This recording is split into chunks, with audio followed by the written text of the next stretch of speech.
and be like, "Oh, it's Bryce." I feel like Hello, the content YouTube. would scare Yeah. them a little bit. Listen, I think that we give everybody the opportunity to love us just like the other 5 people love us. You're right. You're You right. know? And We'll that's have to kind spread the of love and try and see if we can convert a 6th person. yeah, Dun, right. dun, dun, dun. And I am would it be embarrassing to say that I'm not subscribed to myself? Hold on. Am I subscribed to ourselves? Ha. We should probably do that. That would make it so much easier. Why? We aren't smart. I'm sorry. We are, yeah, we're not think we're smart sometimes. Listen, YouTube. And then we just fucking prove that we're dumb. Because, like, I always am like, I have to find the YouTube, the live show so I can view the chat. And I'm just like, I have to search and all this shit. I don't know why I haven't subbed to us because I haven't. I just looked. I haven't. No. If I just subbed, I could just see it. It would just be there in my suggested, like, hey, they're live. Not only that, right?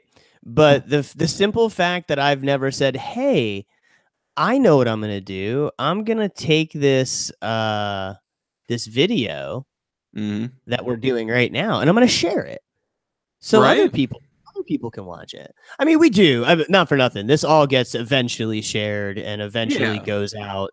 You know,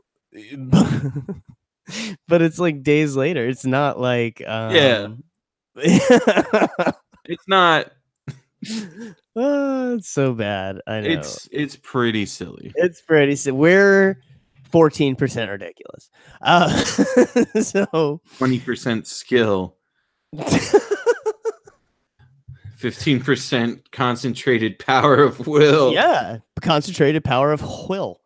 Will. You know, will with cool whip. Cool. So if you're turn down for what? Turn down for what? If you're joining us now, or you're watching this after the fact, we're gonna get to the episode. We just realized something right when we hit live, and we're trying to remedy that. We haven't subscribed to ourselves. So let's take this opportunity to say, hey, did you know you could subscribe to us? Yeah. Oh, you just hit that button down there, and then you can sub, and you can see when we go live and stuff. And there's like bells and shit. I don't know how that works. You just you smash the bell, as everyone says, and then you gotta, it like gives you an alert. You can't just click it. You have to like punch your phone. Apparently you do. You know what's super funny right now is clicking the share link. BTW. I'm gonna like us. BTW does nothing for me. Can I just take the link from the top of the browser and share that? I mean, yeah, that'll bring it up. The share link just does like a shortener. Just because the link is like 4 characters longer. Okay.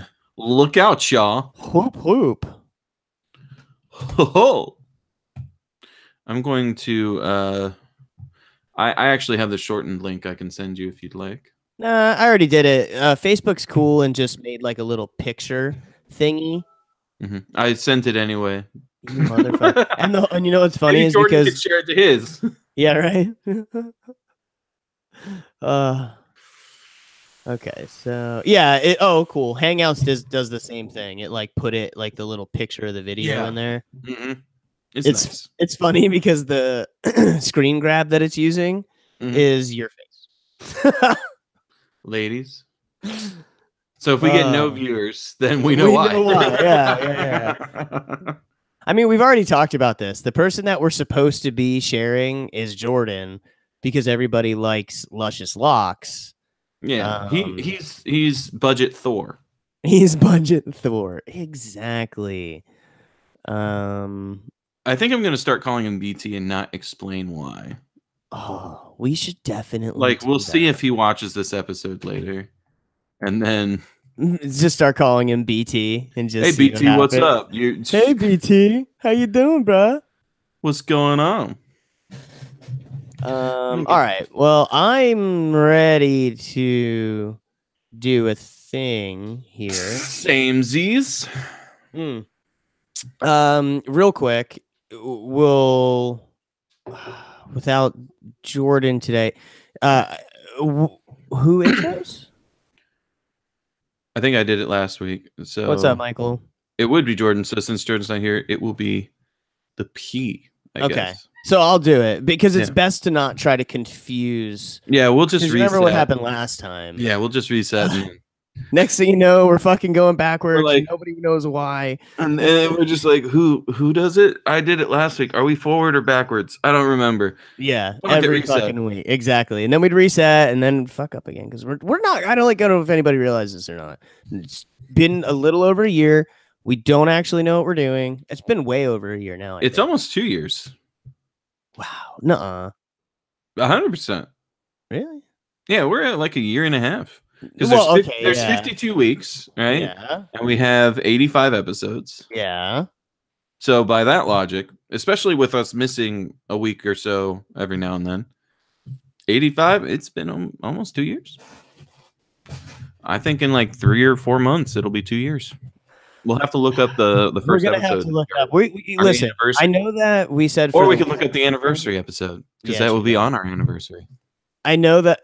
Shut up. Big Mike. brain plays. I know that. We said that we were going to do something big for our 1 year. We failed. So for our 2 year, I'm calling it now. We're going to do something cool. Probably not. Just kidding. So, all right. All right. Are we ready to start officially? Yeah. We're going to, I'll Raise the intro us, which sign. is fine. You and me will just do some chit-chattery. Ooh, hold on. There's a story I wanted to talk about. Let me pull it. Spanish Sean Connery. Is this a request from Michael in the chat? He stated Spanish Sean Connery, and I'm trying to think of what a Spanish Sean Connery would sound like, because even when he was supposed to be like a Spaniard in like Highlander, he still had a thick Scottish accent. Like he did not give a shit. He was just like, "This is what Spanish sounds like." It's mi nombre Sean Connery. And then there's Italian Sean Connery. Mi familia. Sean Connery. Sean Connery. It always is Sean Connery, though. He has to say his name. It's just facts. He has no choice.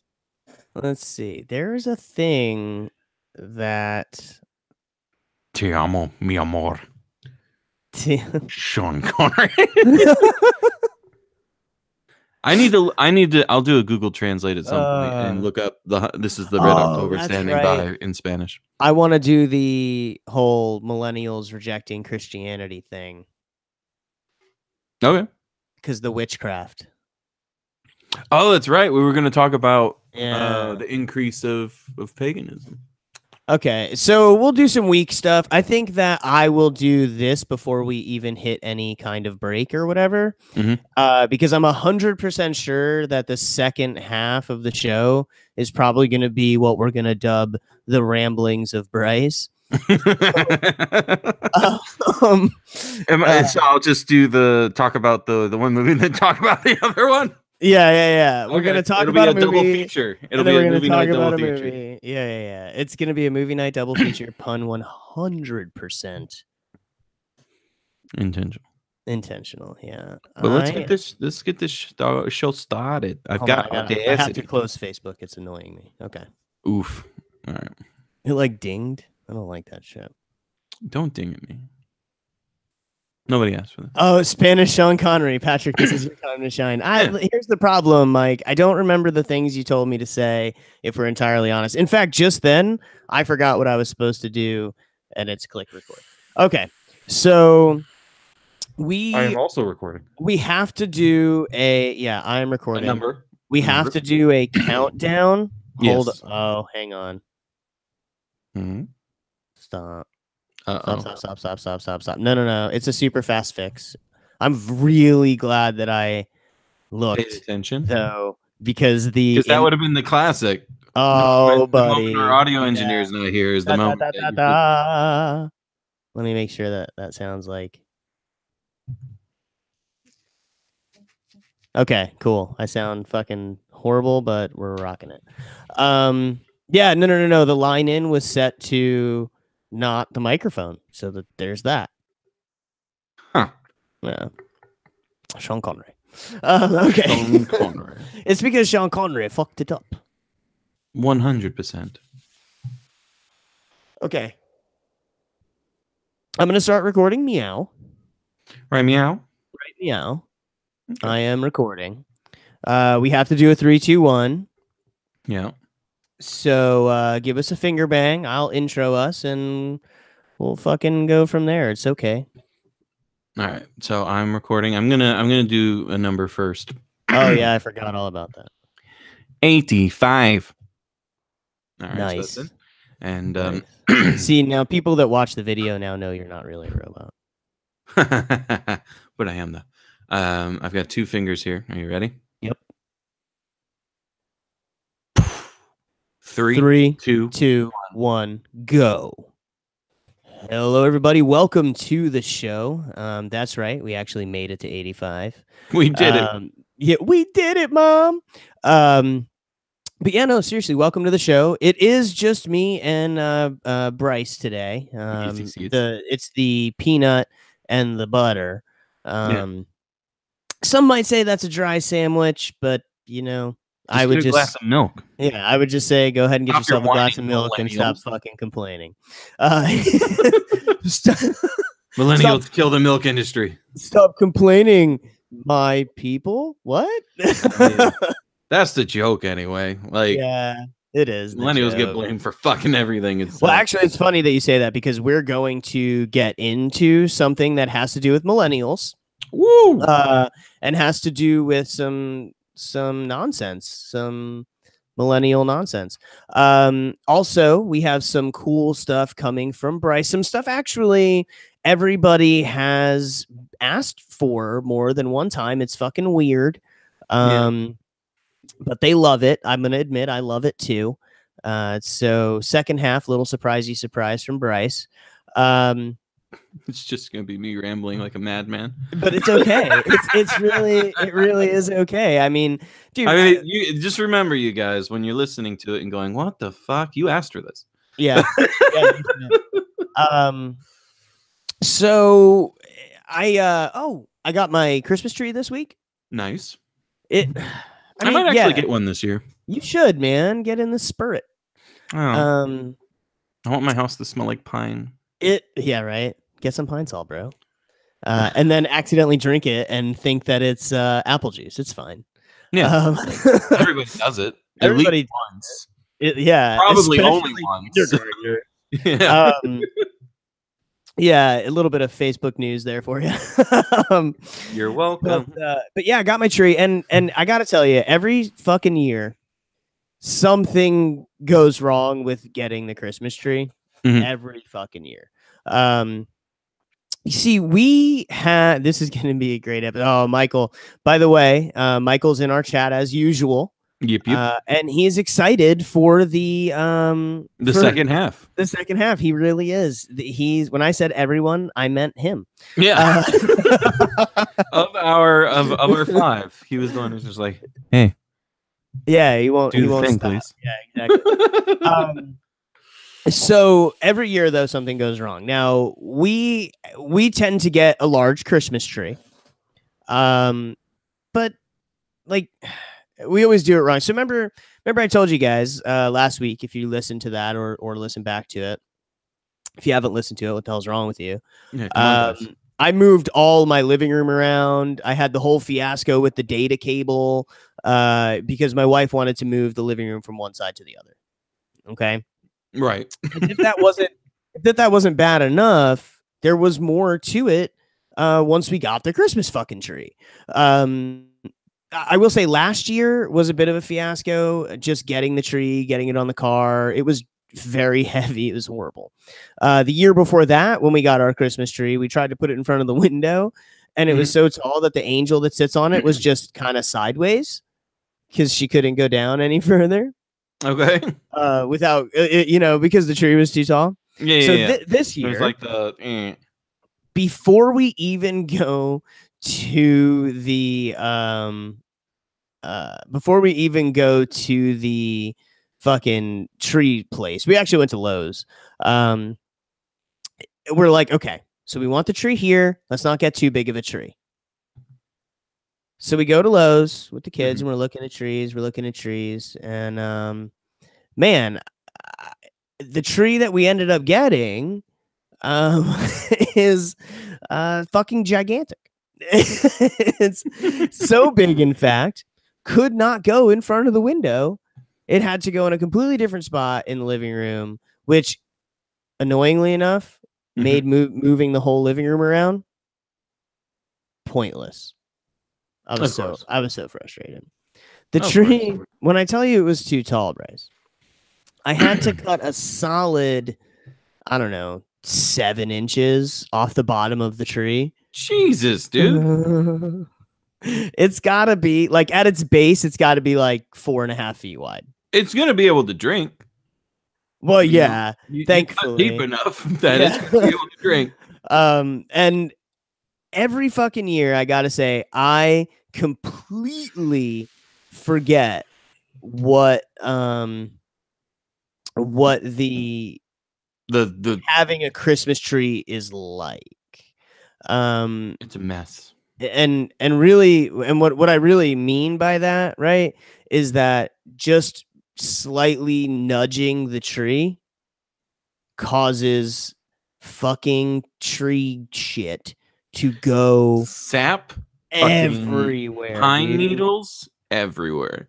I mean, so many pine needles. Like, I vacuum. So we had to bring the tree outside, Mhm. okay, to the patio to cut the base off of it. Right. I have a pretty large vacuum cleaner. The amount of pine needles that came off the tree filled the vacuum cleaner canister 1.5 times. Fuck that. Yes. I have a cat, and you do too. Yeah. But I have a cat, so the moment I put a tree in here, my cat's gonna try and get in it because cats see that shit and they're just like, it's Christmas for me. There's like baubles everywhere that's just like our toys. What this is for me. This is a giant toy for me. And my cat will try and climb in that shit, attack the ornaments, all that shit.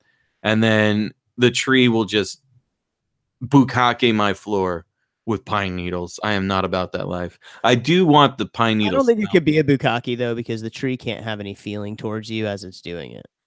Mm, You know, I guess. you have to angrily. It has to. You like the bukkake has to come from anger. I don't know if it has to come from anger. I mean, maybe originally, because bukkake was originally a punishment. Yeah. It was a community punishment to where if a woman did certain crimes, her punishment would be bukkake. That's just facts, which is just such a weird idea of a It's punishment. Like, yeah, you did a crime. All right, sit there. All yeah, right, village elders, start cranking it. yeah, exactly. It's so fucking weird. But I guess, dude, sap. So I had to like lift the tree from the bottom, because my wife couldn't get it out of the thing, which is fine. It was Yeah, heavy and big. I had sap I'm on the strong back of boys, my whatever. head. I had sap in my ear. It was on my like I have furry man arms. Yeah. I had to just resort to yanking chunks out Oh God, that's to the get the worst. dude, it hurt so bad to Yeah. get the fucking sap off my fucking arm. To be fair though, you did just discover a new hair removal product that we could totally market. Yeah. Like, okay, so picture Precious this. pine needles. We, we lather your head in sap, Mm-hmm. right? Let And it then just, kind of semi dry and then just yank that shit off. you See, know? most people would say, hey, that already exists in the form of waxing. However, Yeah. wax does This is not make sapping you though. smell Like pine. pine fresh. You are an air freshener at that Yeah. point. In fact, for a Looking fresh small and extra smelling fee, fresh. Mm-hmm. after we sap your head, we'll Mm-hmm. polish it with pine sol. We cracked the code. I'm telling you. How many $1 million ideas have we had now? Oh, I think dude, like 5. so many. The problem is that we keep talking about them on the show. This So is an original idea. Please don't steal. Thank you. yeah, this is an By original listening to the idea at PBnJ podcast, you signed a non-disclosure agreement. Please do not share any of our $1 million ideas. Thank you. exactly, or else. Yeah, our lawyers will be in contact with your lawyer. Yes, the lawyers we don't have yet, but don't worry, we're working on it. It's Luna in a little in a little lawyer suit. Yeah, She's so adorable that they're just like, oh, here's $1 million. You're yeah, right. well, she does the fucking thing from Puss in Boots. Which is the little. Yeah, so it's Bryce's cat in a lawyer suit who goes. Yep, and then immediately they're just like, they win. Yes. But we haven't even talked about it. They win. Well, I mean, even the defense attorney for the person that we're suing is just like, we give up. We can't. I can't fight that. We can't fight that. My eyes don't get nearly as large and cute. So Christmas tree, it's all decorated now. It's pretty awesome. I keep making the mistake every year of putting a train around the bottom of the tree. A train? Yeah, we have a train goes around the tree. Oh. Yeah, I'm a privileged white person, Bryce. Yeah. So the fucking cats though, they like essentially walk to the train. They're like, poof, they're just like just fucking knocking over, and it just falls over. Or I'll hit the little button to make it go around this tracks, and it'll like get stuck on the back on a pine needle or something. Yeah. I'll tell you about pine needles in a second. Actually, I didn't mean to go on this train tangent, but the fucking train will be stuck. I'm like, what the fuck? So I'll like pull it out from the tree, and I'm like, the reason it's stuck is because it got stuck on the wall. The reason it got stuck on the wall is because Chloe decided it was a good idea to take little dolls and stick them through the windows of the train. Oh, so and they're like sticking out. Wider. Yeah, so they're like sticking out. So as it goes around the wall, it's like it is an adorable idea if it wasn't for the space requirements. Yeah, well, I mean, if somebody would stop getting such big trees, this wouldn't be a problem. Yeah. So somebody assholes. No, so pine needles were so and I'll move on after this. I don't want to bore everybody with Christmas tree. But the other day I'm at work, I reach into my pocket. Shit you not, because the jeans somehow made it through the wash full of pine needles in the pockets. Oh my god. I pulled out like 2 small handfuls of pine needles out of my pockets. So pine needles is just the Christmas equivalent of sand. Apparently, it just gets everywhere. It's like the reason I don't go to the beach. Just mad every Christmas because he's just like, it's basically sand. Yeah, it's sand. I hate sand. Yeah. I don't know. Every time I do that voice, it sounds like a different version of Keanu Reeves, but I don't know. I am Keanu Dracula. So yeah, so that was fun. And in other Christmas news, remember I told you I decorated the house, right? Yes. Okay. I have 3 little projectors. They sit in my front lawn. And they project a little circle onto a spot. And one of them is like a Santa, one of them's like a penguin, and one of them's like something else. That's really cool. When it rains, they stop working until the next day. Are they not waterproof? Apparently, they're not waterproof. That is what. Why would anyone sell a projector in Florida for that isn't waterproof? Hold on. Why would you sell? Let's go ahead and take Florida out of the equation. Okay? Why would you sell something that's not able to withstand basic elements? Yeah. For an outdoor projector? I have no idea. That is stupid. Super stupid. And I'm like, what the fuck? At first I thought that where it's plugged in must have got wet, but I'm like, wait a minute. Everything else is on right now. Yeah. It's just the 3 projectors. Yeah. So apparently moisture gets in, it kills it. I don't know how it magically starts working the next day. I guess it just dries out. Whole thing. But they're working again. But when it rains, the fucking projectors stop projectoring. Which I thought was pretty cheese. Now, I will say they were cheap. Yeah. They weren't expensive. But seriously, the projector, and now some people might say, but Patrick, they're probably meant to be inside, projecting inside in from the window. No people who are thinking that, because it actually has a spike that goes in the dirt and instructions designed for outside on how to put it outside. It's literally designed to go outside. And apparently, if it gets wet, it just stops working. I got home from work the other night. I go and I'm like, oh, what's this? I pick it up. I like shake it. I was so angry. But then the next day they were working, which I was happy again. But seriously, I'm gonna figure out the brand name and where I got these from. And be like, what the fuck, guys? And we're gonna blast them so that we can make sure that none of our listeners ever purchase these. Yeah, until they fix it. Well, yeah, and honestly, and if they fix it, they can sponsor us, and we'll say, hey, they're good now. Go. Oh yeah. $5 million. I mean, honestly, we'll say anything is good. Like if a company that refines cat poop into some other kind of thing wants us to sponsor them, I mean, that's just efficient. It's just efficient. Take something no one wants, turn it into something good. Dude, you know what's not efficient? What's that? And I think in the future you're gonna have to do a movie night on this. But have you seen the trailers for this movie called Mortal Engines? Yes, I have. Okay, so the premise, from best I can tell, anyway, is these. Hold on, wait. This way is pill. Oh, okay. By the way, real quick before I go off on Mortal Engines, Michael from chat has a solution to what the spike on there is actually for. It's not for outside. You're supposed to impale the back of your couch with it, and that's how the projector stays up in your house. Completely solved. I'm doing it wrong, apparently. Yeah. So this Mortal Engines. Probably Patrick for who's at fault. How'd you know that was actually a hashtag? I made it. Oh, okay. Trending on Twitter. That would be, honestly, look, I'm cool with it if it wants to trend on Twitter, that's fine. But also add a hashtag PBnJ behind that. It's okay. Yeah. So Mortal Engines. This movie, best I can tell, the premise is some kind of insane. It's super dumb, but I have some more to say. The premise is some kind of major thing happens, and for some reason, all the major cities are now mobile.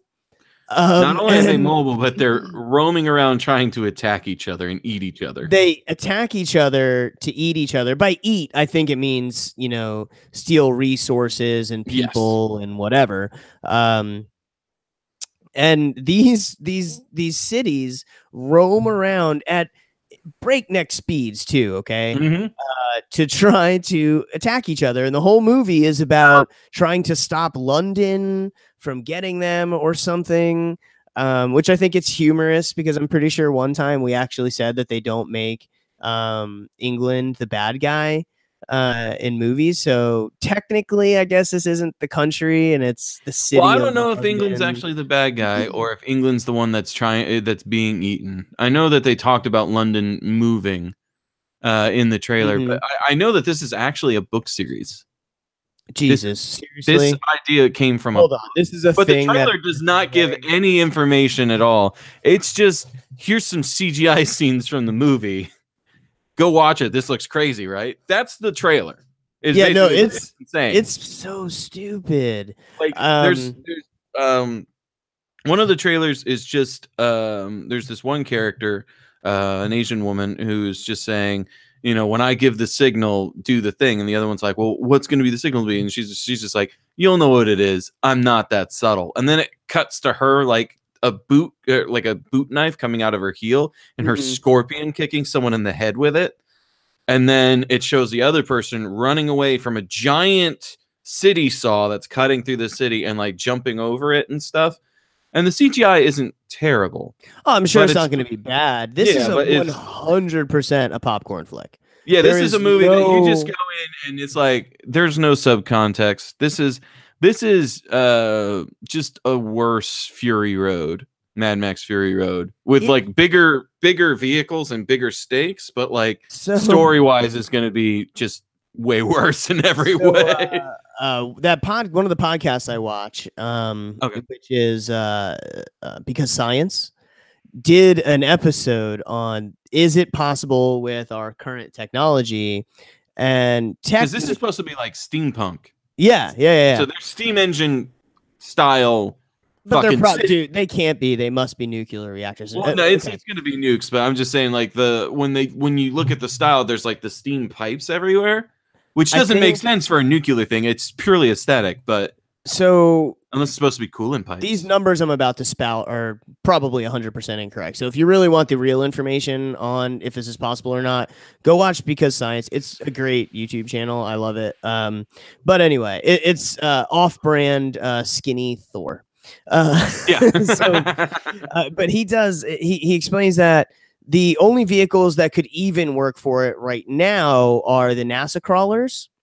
It would take several hundred of them to support the weight of a city. Right. Right. And would burn like several hundred gallons like a minute or some nonsense like that. It would require a whole nother set of rovers to just pull around fuel and shit.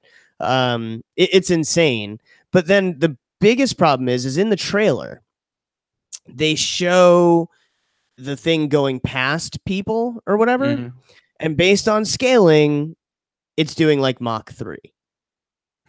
So let's say you're not flying off into the distance when you step outside going that fast or something. Like the wind resistance alone wouldn't just tear you apart. But even if it's let's say they're not really going that fast. Let's say they're going like 40 or 50 miles an hour. That's a constant 50 or 60 mile an hour wind beating on the city. Which is not an aerodynamic city by any means. No, it's just a city. It's just a city with like tall ass buildings everywhere. Yeah. So it's like hurricane force winds. Constantly.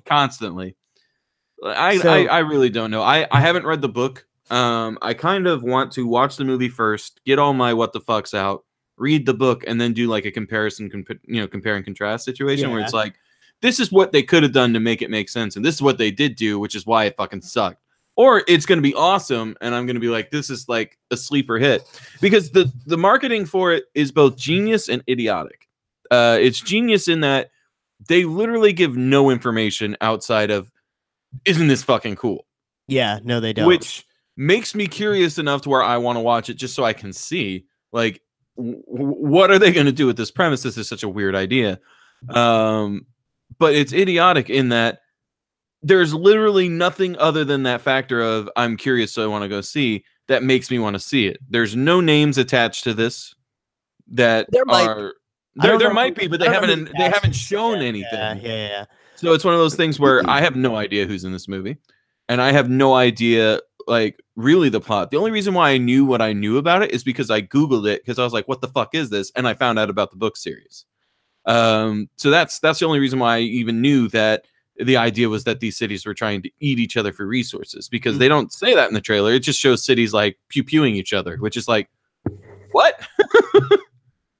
They all I know is that the idea of it seems crazy. I don't think it's really possible. We're gonna have to see the movie to get it. See if they explain it away in a way that I can accept. They won't. I'm gonna rip that thing to fucking shreds. Oh no, they're not going to for sure. It's never going to get. It's gonna be. We're not. The main characters aren't the experts on the city. We don't know why it works. It just does. They're scientists. All right. Anyways, fire the cannons. Like that's gonna be how that movie goes. They're just gonna breeze. All I'm saying is, if cities pull up next to each other and start broadside cannoning each other, I might pee myself laughing. It's gonna be hilarious. Mm-hmm. I'm down just for that concept of like. Just the idea of seeing these massive cities attack each other and like what weapons each city uses. Like, do cities specialize in certain weaponry? You know, like is London the bad guy and they just use saws for everything because they're just like, we're gonna tear your city down. Do they just like do they grapple each other and hold on? The idea of a giant fucking buzzsaw that's able to cut through buildings that can handle 50, 60 mile an hour winds at all times. It's hilarious to me. It's just like, what is this saw made of?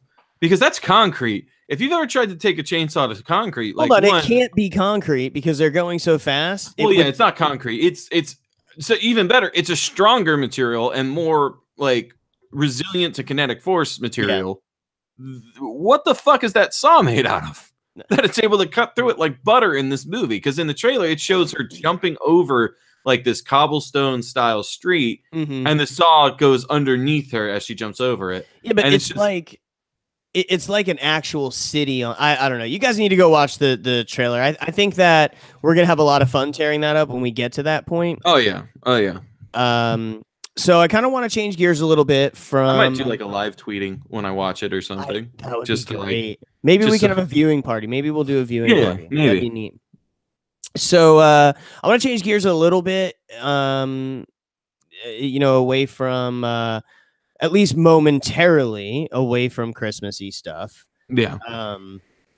And weird tangents on fucking strange ass movies that are coming out. I'm so hyped though. And I want to, just for a few moments here, I would like to talk about a fucking epidemic. Okay. And it is. Call a CDC. God, help me. It is. Actually, hold on. I'm being distracted. The ad on this website is a sweater that looks like armor. Like it has like pieces on it that make it look like armor, and then like the hoodie is a knight's mask. Really? Yeah. I'll put a picture of it on the PBnJ page. I need to get that. That's mine. It's it'll that'll be the movie night official jacket. Yeah. Oh my god, yeah. That's how everyone knows. They see the jacket, they're like, "Oh, it's the episode." That would be great. That would be great. So, apparently, millennials. I knew we were going to get to it. I told you we were going to get to it. Millennials have been a new thing that millennials in general are causing is an extreme rise in the number of witches across the United States. Apparently, millennials, such as ourselves, right? Me and Bryce tend to disown our heritage unless necessary. Sometimes there's things that have to be defended, in which case we will. But the apparently rejecting Christianity. Now I can actually see this. Organized religions, I think, were ingrained in society at one point. Yeah. And I mean, that was your sub community within your community. Exactly. And you were an outcast if you were not at church every Sunday and whatnot. Now, whether it be good or bad, as society has progressed into the newer, younger generations and whatnot, that's not something that we are doing as much. However, apparently the number of witches in America practicing either Wicca or other spiritual religions, and I know you actually have a connection to this, which is yes, I do, which we're going to talk about in a second. I think since the 90s, since approximately the mid 90s, there were we've seen this rise. Apparently, recently they've been doing some studies, and this is something that they do, especially like faith-based colleges and universities. They're saying that at least 1.5 million witches across the country at this point. Yeah. They conducted in 1990 and estimated only approximately 8,000 Wiccans in the U.S. Now, this was the year 1990. Yeah, this is before Charmed took off. Yeah, I mean, really though, right? The movie Practical Magic with Sandra Bullock and oh God, why can't I remember their names? The grandmas in that movie were also really big. But there was a series of media, The Coven, a bunch of movies that came out in the 90s that was specifically about witches and painting them in a light where they weren't necessarily an evil entity, but more of a neutral entity. Because in reality, when it comes to things like Wicca, there's no devil in Wicca. There's no devil worship in Wicca. It's purely just like it's old school paganism where there are spiritual entities in like trees and things like that. It's more about your connection to the earth and the spirits of the earth like around you and whatnot. What would be the pentagram is just the upside down 5-way star, which represents the 4 elements and you. And Christianity just turned that upside down and made it the symbol of the beast. Well, I mean, I think that sometime this week we're going to have a bit of a conversation about Christmas that may or may not make some people mad, and we're going to talk. If this doesn't completely turn you off, no wonder we don't get new subscribers. No, if this doesn't entirely turn you off, don't worry. There's more. 100%. So essentially, they're saying that with 1.5 million potential practicing witches, and I wonder if witches is a derogatory term technically. I mean, it has a negative connotation, but they also like take it onto themselves. So Yeah, technically, they've reclaimed it, if you but will. they're But saying that this is more followers than the 1.4 million mainline members of the Presbyterian Church. which, granted, is just one subdivision of, Christian-based religion, but it's still that's huge because Presbyterian Church is a fairly large church in America. Like, Oh, I it don't. is though. It is. And now what they're saying is this data that they're looking at is showing that pre-Christian traditions Mhm. are being revitalized by young adults. Millennials in general, or young people, are seeking more freedom in their spirituality. Yep. There's more interest in astrology, which and like tarot cards and things like that.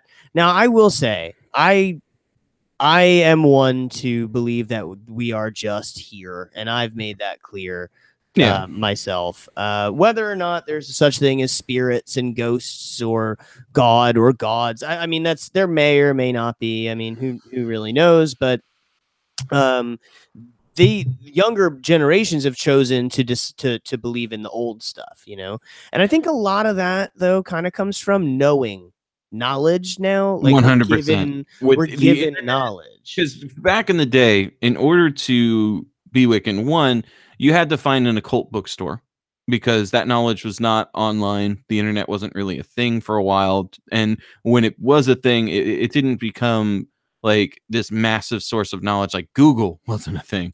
So it was hard to find what you wanted and to make sure it was accurate. So you had to have an occult bookstore, which I mean would mean you'd need to be in a major city population, which already Mhm. is taking away from the key demographic of people who want to reconnect with nature. A giant city, and it's one of those things where, in like smaller towns and stuff like that, even if there was an occult bookstore, people would look at you weird if you were going to it because then Yeah. you're like, a devil worshiper in their eyes. Okay, but there's not only that kind of information, right? But there's also the stuff like, for example, knowing what the stars would have looked like on certain days, Yes, at certain times in history, or knowing now that most, and again, I'm not bashing on anyone's religion at all. I want to make that clear. Knowing that, and this is common knowledge, that most Christian based holidays or religious based holidays in general, it doesn't technically have to be Christian, overtook over, a festival or yeah. a belief of the original pagans. Yeah, and the reasoning Like behind it Easter was, happened to have a similar time as the fertility festivals yeah, of the which is pagans. actually where, and not for nothing, and That's again, where the I chocolate don't want to rabbits came blow from. this too much now, but Yeah. a lot of our symbolism that we use right now has nothing to do with the religion that you think it does, and you're currently probably practicing some pagan. If you eat a chocolate bunny around Easter, that's pagan based. That's from the fertility festival that was taken over. Now, Because like Jesus apparently, didn't like sit there on the cross and then get revived, and then when he came up, he's just like, I'm gonna make chocolate bunnies to represent my return. It was purely just the chocolate totems were, or the bunny totems were symbol of fertility because rabbits fuck like rabbits, and that's where it came from. We just kind of integrated it to make it easier. yes, and now I will say that again, if much like anything, if you're using this to find like your way or whatever, feel whole, I get Mhm. that. When you start to say things like we're hexing these people or we're doing like during the whole, and again, regardless of your thoughts, that whole thing with Kavanaugh, right, happened. Oh yeah, There were witches hexing him nonstop. yeah. And even apparently famous people were jumping in on that.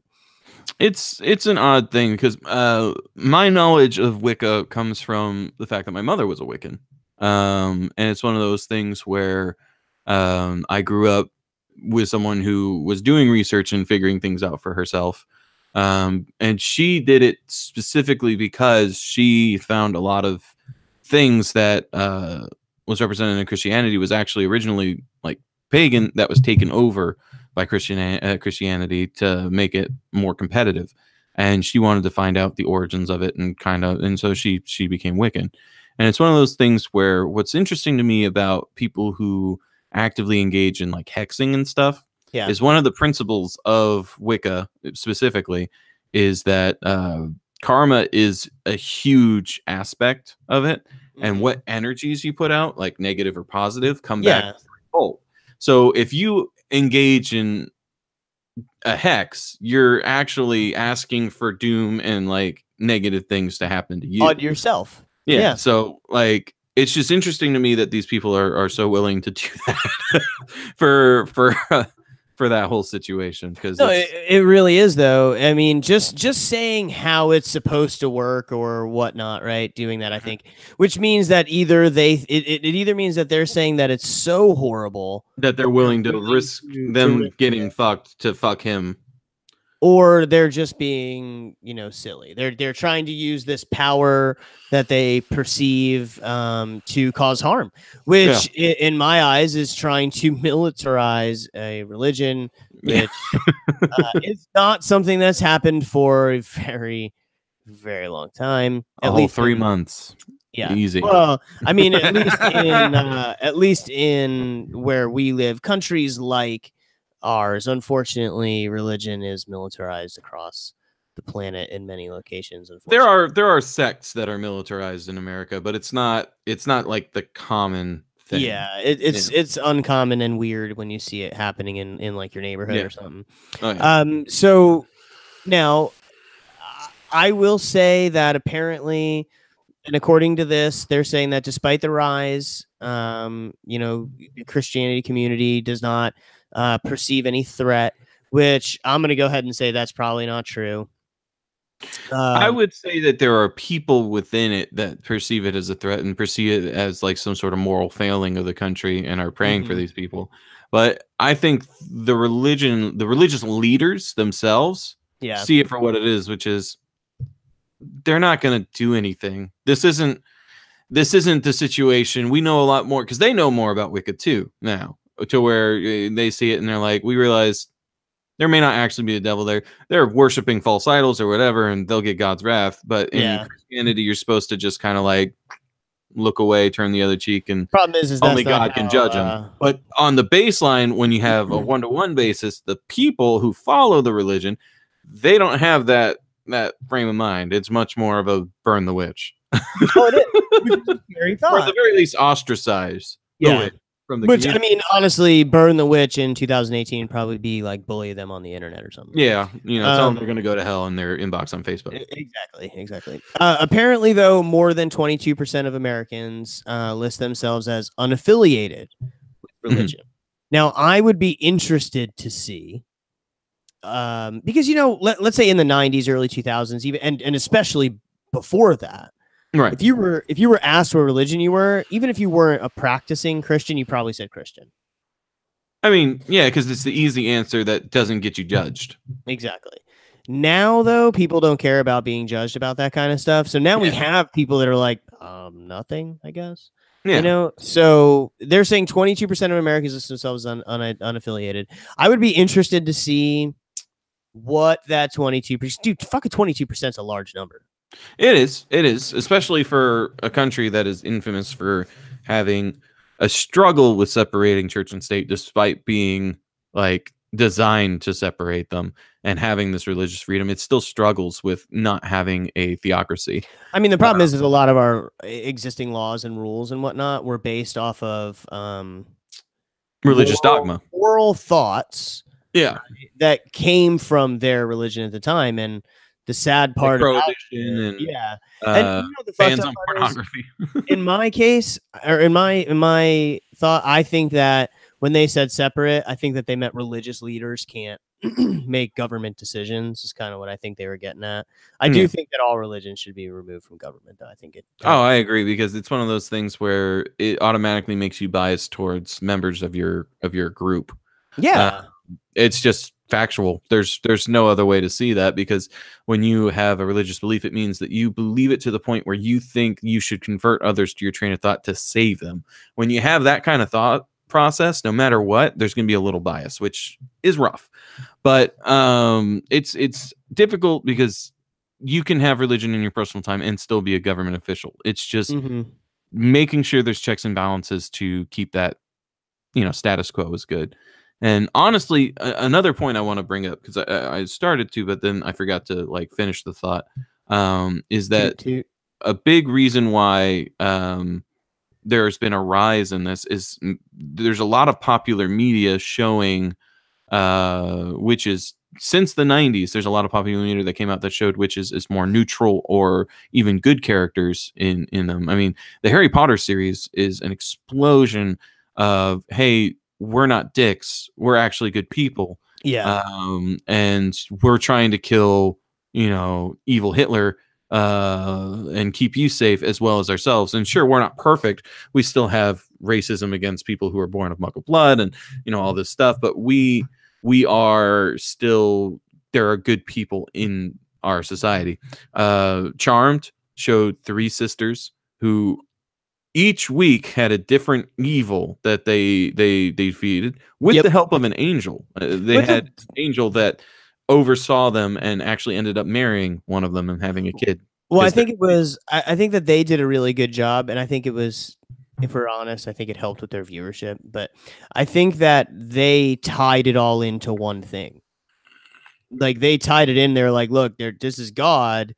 There's angels. There's also magical beings. Yeah. Witches are a good force. There could be bad ones. Yeah, and we have good ones that beat the shit out of them and also defeat demons. Yeah, and it is true that they make it to where they did tie it to where God is one of the forces that the witches are associated with. And while they may not necessarily agree with whatever's going on with it, because they would argue with Leo about stuff. Oh, all the time. Yeah. But it's still something to where we changed our perception of them to the point where now it's accepted in society that there can be good witches. You can have your kid go to Harry Potter Land and be inducted into witchcraft and wizardry, and it being a fun thing rather than we're all going to hell, burn down Universal. Oh well, yeah, but I mean that I don't think so. Like, let's say before Harry Potter was a thing, that couldn't have flown. And a lot of people are going to say, well, yeah, because the Harry Potter IP. I don't think so. I think I don't think that it would be a situation where it couldn't have flown. I think it might have slowed down and it wouldn't have been as big of a thing because Harry Potter was just such a big force. Towards showing people this potential other side of it. And again, I don't think it's the series specifically. I don't know. I think that you're right. It probably would have continued. I just think in my head, people are so silly with their thoughts about shit. But the bottom line is play Pokemon because their parents thought that it was about collecting demons and that the monsters were demons. Like the Pikachu was just Satan in their eyes, and you're not supposed to collect and train demons. So. I'm pretty sure I shared this meme with you. Essentially, it's a mom saying, "Happy birthday, here's a rat," and hands the kid a rat. And she's like, and then the next cutscene go travel the world and fight strangers in the woods. Yeah, go travel the world and fight strangers in the woods. And she's like, and don't return until you've explored the entire continent. And then it shows the kid walking out the door holding the rat in his hand, all determined, like, super determined. And then it goes to a slide that's just like basically the plot of Pokemon. Yeah, which really is. It's like, happy birthday, son. Here's 10. Here's an animal. Go fight strangers. Exactly. Go out, explore. But you know what? The way I see it, Pokemon has such a great society. Granted, it's based entirely off a dogfighting economy, which is fucked in its own right. But it's one of those things where, like, in that society, morally, it's not corrupt. So we'll kind of gloss over that for now. But I think that eventually we're going to do a teardown of Pokemon. Oh, 1,000,000,000%. I have ammo for that for days. Yeah. But in this universe, parents feel comfortable enough to let their 10-year-old child go out into the world without feeling like they're going to be murdered or raped. Well, I mean, there's also the idea that his mom may or may not, or his dad may or may not be Mr. Mime. So, I mean, you know, all I'm saying is There are there's a lot some of jokes about that for sure. And then there's the some people who think weird it's shit Professor going Oak, on. and I can't even. But my whole thing is that either it's the ultimate argument for give everyone a gun Yeah. because everyone has these creatures that can use the forces of nature to the point where they could destroy a city with one creature that they have in their pocket. Yeah, but So you don't want to fuck with anybody because they can defend themselves. Unrealistically, they don't really do that often, though. Yeah, And if they yeah, do, it's like an accident or fucking somebody's fucking with this Pokemon that they shouldn't be. In general, it's a weird ass thing. The main point, though, that I'm making here is millennials in general are ruining the planet. There, I said it. I'm just kidding. Hashtag planet ruined, I guess. Yeah, hashtag planet ruined. No, it's a weird predicament. I think that it puts younger people in, and I think that we're gonna be, and we've said this before, blamed technically our fault, but not actually maliciously our fault for doing something. Like the world is changing. Rethink differently. I have technology. I just got this cool Google Hub thing. It's in my living room or in my kitchen, and I'm like, hey, show me a recipe for such and such, and it's like, which one? I'm like, that one. And it's like, yeah, okay. that one has 5 stars and 10,000 likes as opposed to that one was just 4 stars and 2,000 likes. Obviously, 10,000 people liking it that much. It's the better recipe. Let's go. Yeah, and I don't can, have to buy a cookbook. and it'll give me directions step by step. It's all voice control, and it linked in with my other Google stuff. It's I like my house right now. If the CIA wanted to tap me, they can hear every room in my house. All they have to do is just say, "Hey Google," and they know everything. Hey Google, tell me what he did. What's his calendar this week? And it's like, your calendar this week is. No, we'll it's all watch him voice recognition. You can ask it what my calendar is. It won't tell you. Really? Yeah. And like it knows the difference between all but of it will let me turn off your lights when you're on the phone. It will, frustratingly enough, because those so there's general commands and then there's account and personal specific commands. So if it's saved to the Google account, then it's voice recognized. Yes. Otherwise, general commands anyway. Okay, that's cool. Actually, I like that. And it knows who I am. And when I ask it who I am, it says you are the captain. And I'm like, fucking, I am. That is so good.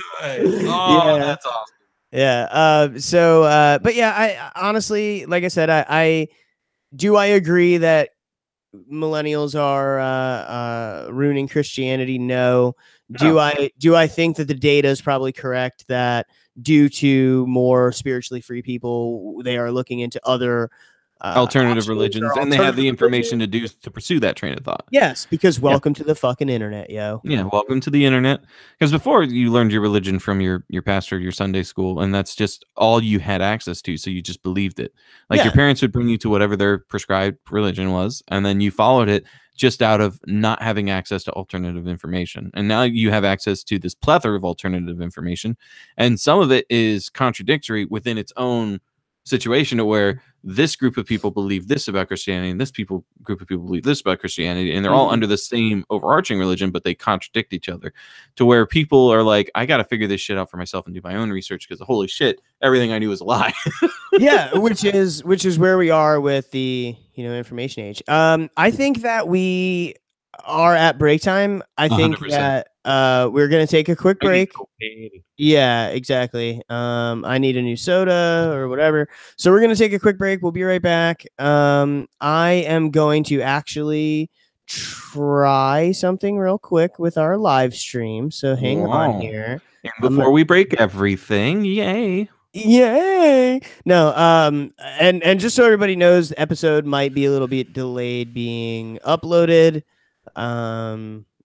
Okay, so our audio engineer is a busy boy, and we understand. Yeah, it is. We're working with new schedule changes, and we're figuring out how to make things more consistent with them. Yeah, and and we know that you guys like when we are consistent. We could tell it in the downloads. So yes, thank you. Thanks for that.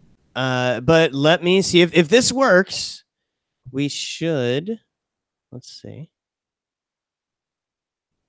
We probably should have tried this on break, because now all the audio listeners are waiting for us to do something they can't see. Well, we'll know more in about 2 seconds. Worst comes to worst, we'll just put a note in for Jordan to cut this out. And he won't, but He'll be like, no, it's good content. Whatever. Let's just go to break. We'll be back. Bye. Okay. Stopped. Recording is stopped. Beautiful. It's beautiful. I'm gonna go potty. You be good. No. Oh, and Michael, when we decide the viewing party stuff, we'll definitely look into, and yeah, I mean, we could probably set it up to where it's like a group thing. We're not sure. We literally just came up with the idea now. So if it's something to where we're actually all going to go somewhere to view it, yeah, you can definitely come.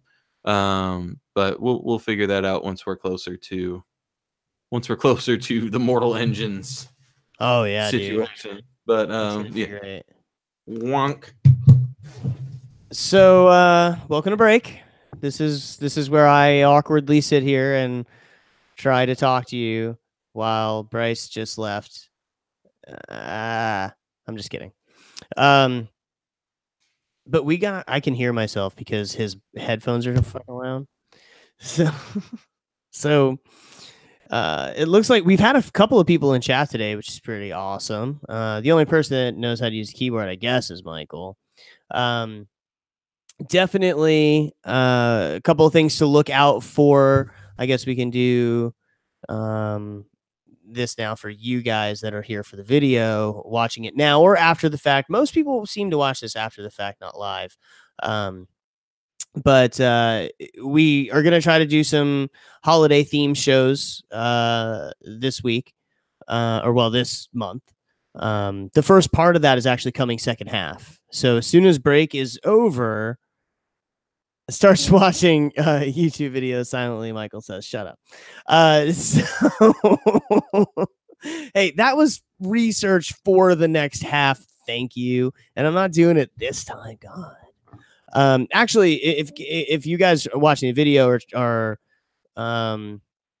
curious as to what I was trying to do, YouTube has this functionality where I could set a broadcast alert, and the broadcast alert can like say we'll be right back, like that kind of stuff, but it doesn't seem to work. I don't quite understand it yet, so we're not there yet. Anyway, this week we have some really cool stuff coming from movie night in the second half, so definitely excited for that. Next week or the week after, I am going to do some stuff with holiday traditions and how they are not what you fucking think they are. And then next week, we're probably gonna tear apart a little bit of like why we do these things that we do. Because I mean, like you would have just heard in the previous half of the show, most younger people or millennials identify now as Wiccan or as a witch. If you identify as a witch or a Wiccan, you're still celebrating Christmas. So there's something there. So we're definitely gonna attack that next week. But when we get back from break, like I said, we're going to do some really cool shit with movie night. So definitely stick around for that. You're gonna really like it. I think that we are gonna do a little thingy thing here. And yeah. I am also, for those of you that care, working on getting OBS up and running so I can, understand and figure out how exactly that works. And okay. I am going to do a thing here real quick.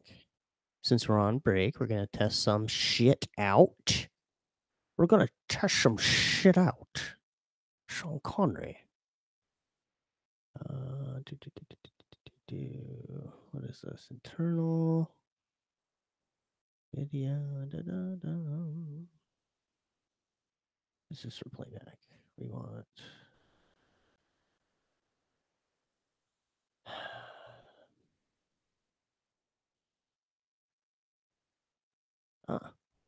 Okay.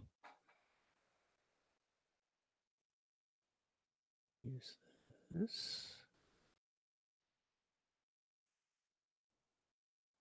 And we're gonna see if we can use reduce. Oh, disable.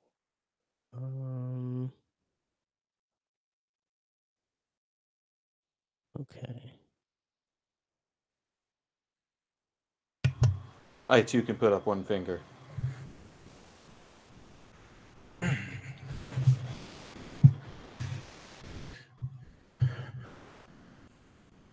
I was trying to do something. So essentially what I'm actually working on is using a digital input You and better shave, Michael. If setting she's it as saying something to me, she wants you to shave, yeah, which means probably does. that's a good idea. Um Anyway, I want to make a loop, but you can hear me, right? I didn't just fuck Yeah, my I can hear audio. you. Okay. I'm going to make a loop that makes so I can play like music on the middle On of the break. breaks, you know? Mhm. So, I don't know. I think that we need to somehow change how we're doing our live shows, probably start using an overlay application Mm. because what I told chat while you were gone, last night my girlfriend was like, "No, November is over. You can shave now." Hey, man, look, I've been shaving just the neck and the cheek, and I'm just gonna let this wondrous beard keep going. As for me, the moment November ended, I shaved the mustache and cleaned up these and cleaned up down here a little bit, but I've left everything else untrimmed Oh and yeah, dude. untouched I'm not gonna trim this for until we me. get to through because there's no shave November, don't shave December, and then followed shortly by Manuary. Yeah. You're now so manly. So makes sense. But if I had a lady friend who was just like, all right, you did your thing, I suffered through it, now shave that beard, I'm gonna listen to her. Shave that beard. She's like, Um, shave the beard. I'm like, you got it. Whatever you want, honey. but yeah, so If you think I look better there's this without it, I'm gonna control. take it off. There's this control here, Bryce, that lets you do broadcast alerts. Mhm. And I tried to turn on the one that does "We'll be right back, please stand by," Oh, okay. but it didn't work. And then I was gonna go ahead and set sound for while we were on break. But so break's gonna be over in a second. I know that we Mhm. teased you guys a lot with the second half, which is going to be Christmassy themed. I've pretty much talked the entire first half, so this is gonna be mostly the mumblings of a madman. But I will be right back. I'm gonna run, do what you did, and get a new drink. Do it. I will. Don't tell me. I'm gonna love my cat in the meantime because she's like half on my lap, half on my desk. Well, talk to the many people. I'll be right back. Talk to Michael. Hello, 5 people. She's the one who shaved it. Her face you looked like the probably not. Grinch when he was stealing Christmas. I mean, there's a certain primal joy in doing something like that, to be sure, especially if she hated it.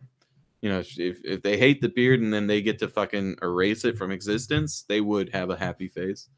Makes sense. Nothing wrong with it. It's just the way of the world. Don't you know? But yeah. So as for me, for my awkward break,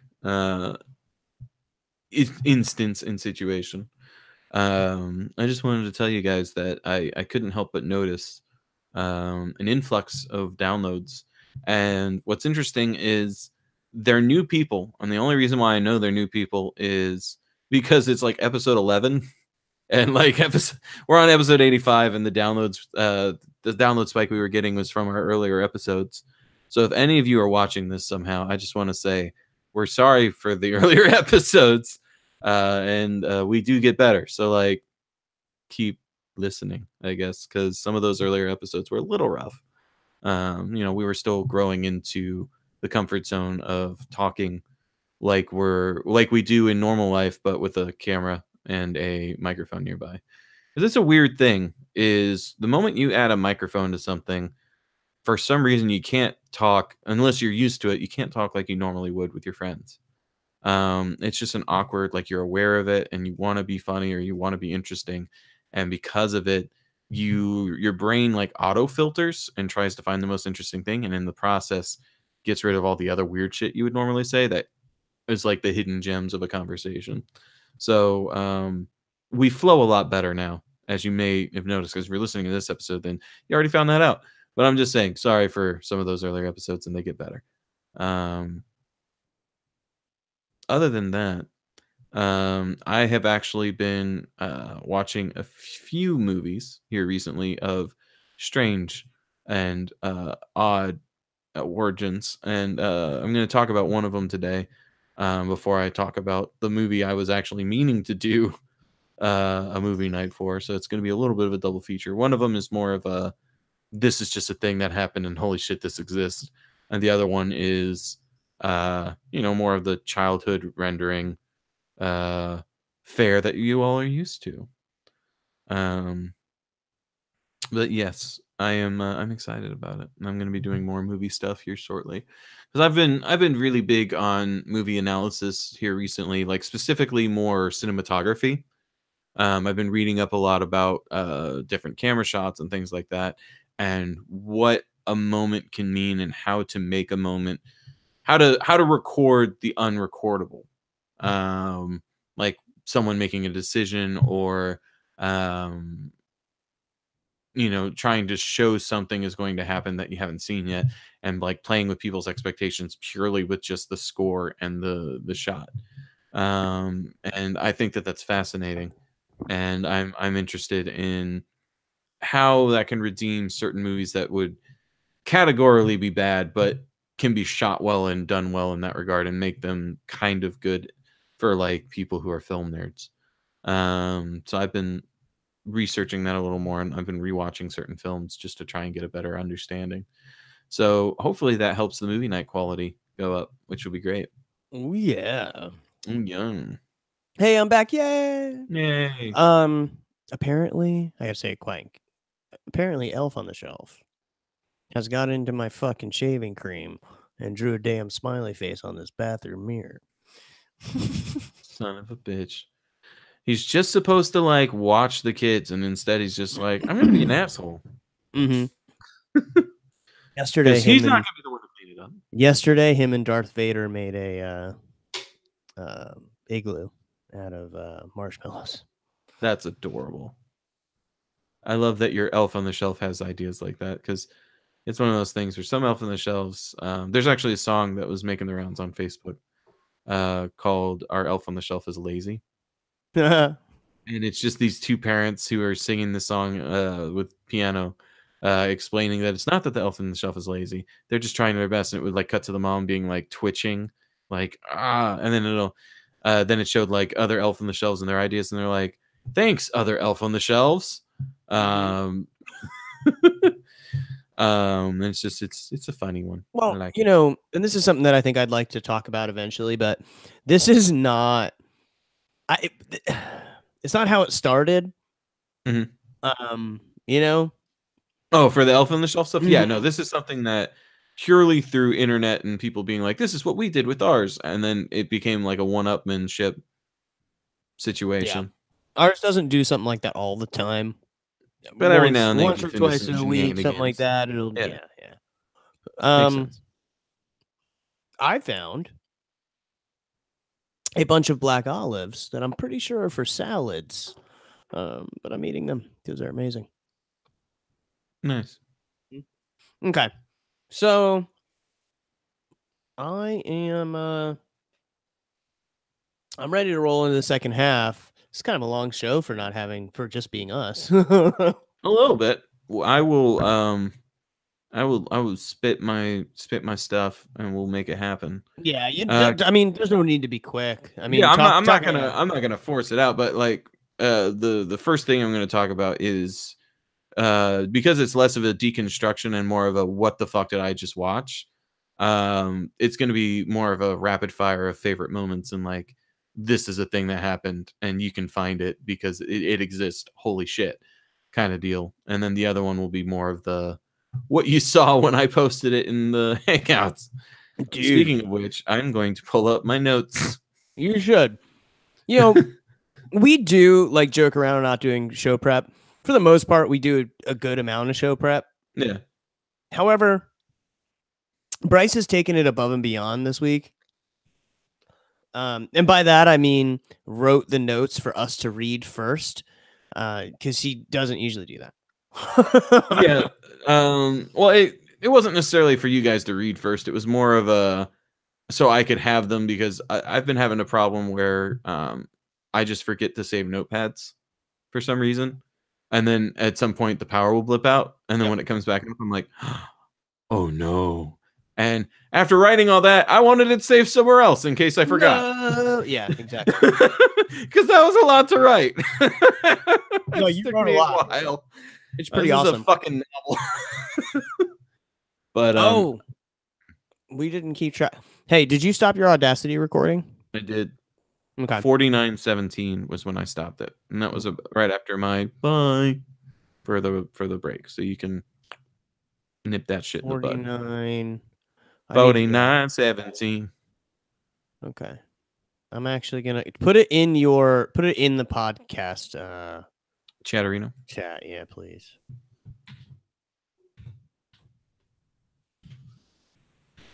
Oh, and when your number is. When my number is? Yeah. Oh, the 321? No, your number. The robot. Oh, 85? Yeah. Okay. Well, let me...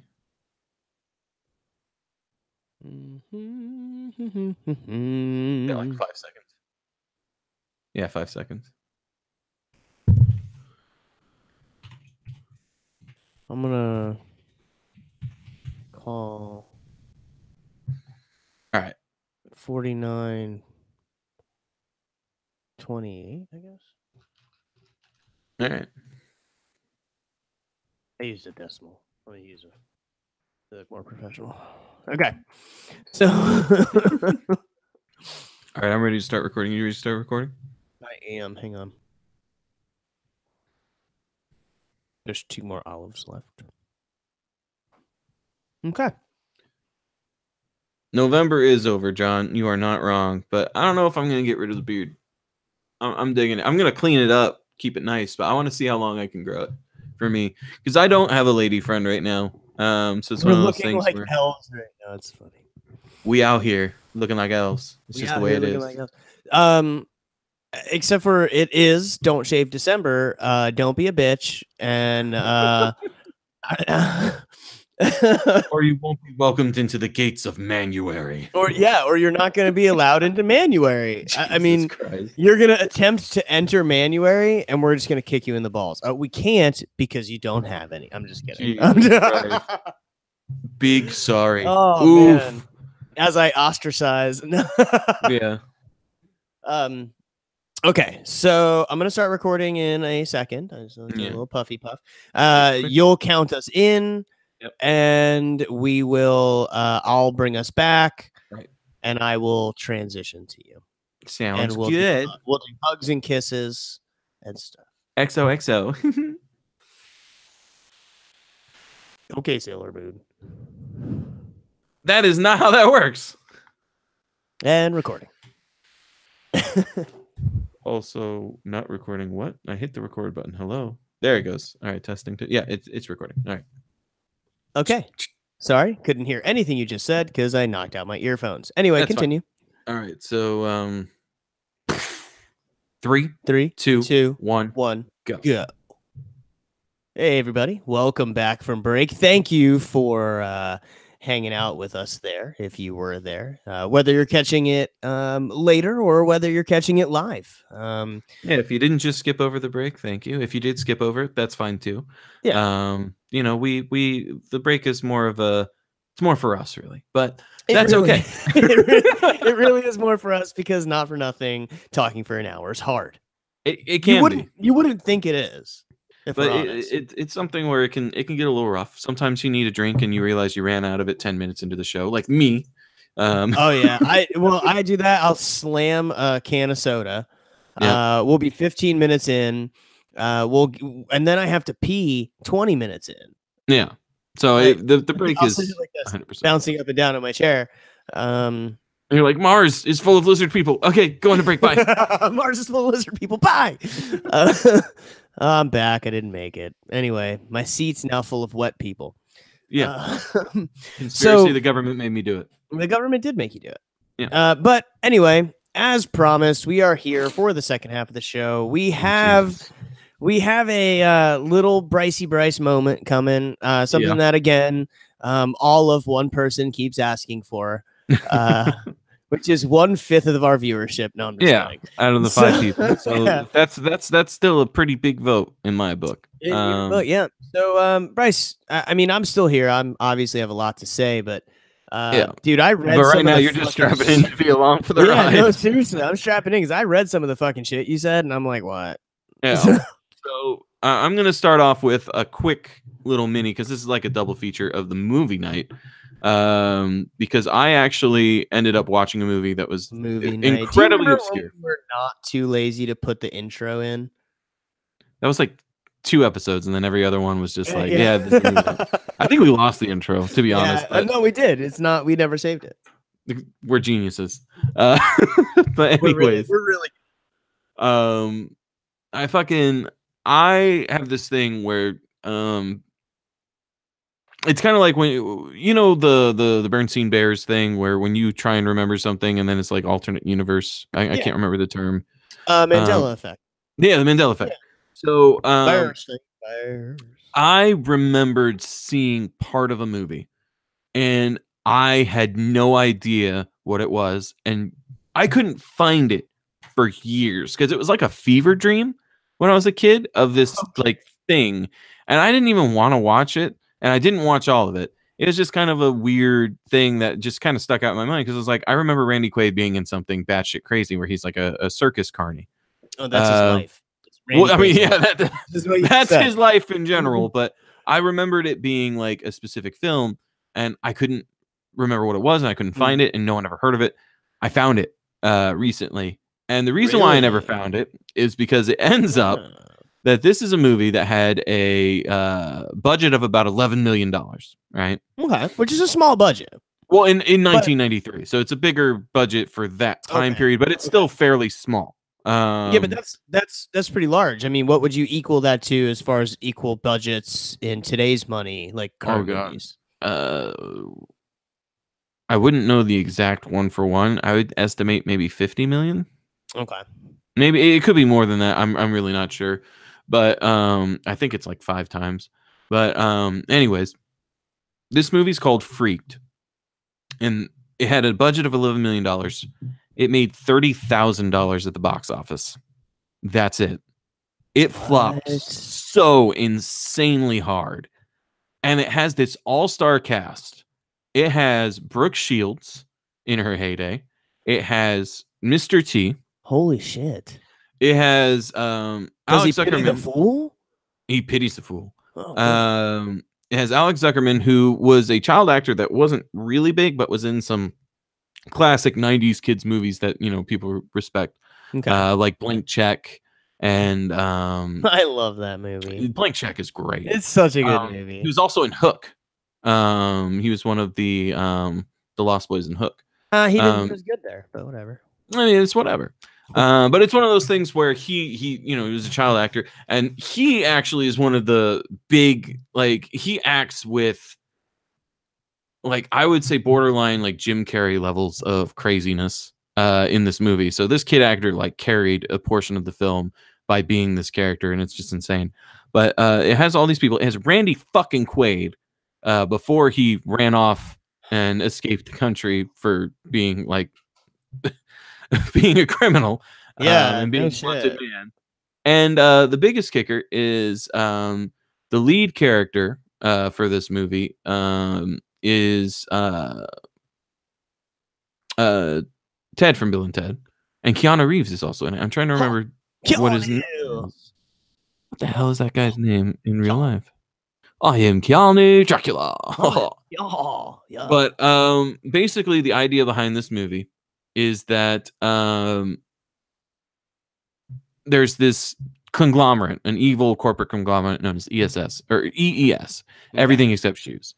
and they're trying to hire a new public figure, right? Okay. And so they hired this actor who's famous at the time. It's not disclosed why he's famous, other than he's just famous. Okay. And they're like, "We want you to be the new face, and you're going to specifically sell this fertilizer in Central America, and it's called Zygrote 24." And the character's just like, "Isn't that like illegal?" And they're like, "Only in the U.S. and like Europe." Um, and it's because it's like this very toxic, crazy shit. They offer him $5 million. He's like, "Fuck yeah, I'll do it for $5 million." Let's talk realistically here. Would you, for $5 million, be like, you know what, sold? You're right. I mean, considering what this stuff actually is, probably not. But in his shoes and not knowing, you didn't see the movie, yeah, right? Maybe. I'd consider it at the very least. But this movie basically takes them there. There's some protesters outside who are protesting the Zygrote 24. The main character looks at one of the female protesters who's like, "I want to smash." So he dresses himself up as a injured person, okay, with crutches, and his best friend character's there. And he hands the crutches over to the best friend. He's like, "Give me back my crutches, you monster!" And then he falls over in front of these protesters. And then one of the female protesters is like, "Oh my god, are you okay?" And he's just like, "My pain is nothing in comparison to the pain that Zygrote 24 causes," and all this stuff. And she's just like, "My name is this," and she's like, "We're gonna go protest this over here." And he's like, "Well, why don't we drive together?" And it turns into like a mini road trip movie for like 2 minutes, where they're on the road and he's still dressed up the way he is. She starts talking shit about the actor, and then he reveals himself in his fury because he's just like, "What the fuck you mean? I'm the greatest actor you ever saw. Did you ever see improv like this?" And he rips it off and reveals that it's him, to very little like effect or anything. So the movie's going along, and she's complaining to him, and she's basically saying, Zygrote 24 is this evil thing, and it can cause mutations and all this stuff, and it can make. And then he sees a sign for manworm, so he's just reading off the sign. He goes, "Manworm." She's like, "Yeah, it can create a manworm." It's just this bad stuff, and he's like, "Cowboy," and it shows like a cowboy hybrid. And she's just like, "Yeah, that's hold on, stupid." wait, stop. A cow boy? Yes. Okay, continue. Yeah. No, we'll get to that. We'll get to that. And so, he just keeps seeing these signs. And it's like Simpsons sketches before the Simpsons did it, even for some of these jokes, which is just insane to me. And so, he's saying all this stuff. She's like, "This is stupid. You're ignoring me. You're creating all these things. Just shut up and understand it's bad," because she doesn't realize that he's been reading off these signs that they're passing. And then she looks over and she's like, "Ooh, a freak show. Let's check it out." Which is the only pull for this movie. There's no reason why everything happens outside of she saw a sign. She's like, "Let's do this thing." And so they go into this swamp, and Woody the Woodpecker noises are playing, and the Three Stooges nyuk nyuk nyuks are playing with these animal sounds in the background. Yeah. And it's all these, because it starts off with like a lion's roar, and then like birds and all this stuff, and then it goes to Woody the Woodpecker, and then nyuk nyuk nyuks of the Three Stooges and all this stuff. And then they finally make it to Freakland, which the shot for Freakland. No, this movie's like a fever dream, 100%. But the shot for Freakland is very reminiscent of Jurassic Park, where it has the giant overarching door, and then it opens up, and then flames shoot out and stuff. But it almost does it better because it does this over the view shot of the actual park, and it just looks fucking insane. There's a giant Randy Quaid statue with a head spinning. And yes. And some tents and an outhouse and all this stuff. So they go in, they decide to see the freak show. Randy Quaid comes out and he's just like, "I got a special viewing for you guys because the show's not on right now, but because you're here and because you're famous, I got a special viewing for you in my shed."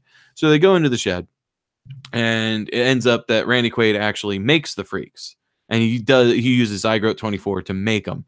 So he fuses the feminist lady, protester, with the best friend character, who, by the way, the best friend character this entire movie has been a really weird dick so far.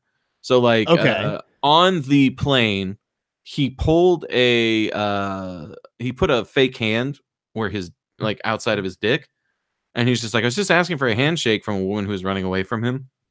And that is there for most the first half of the movie. It's just in his pants still. He never takes it out.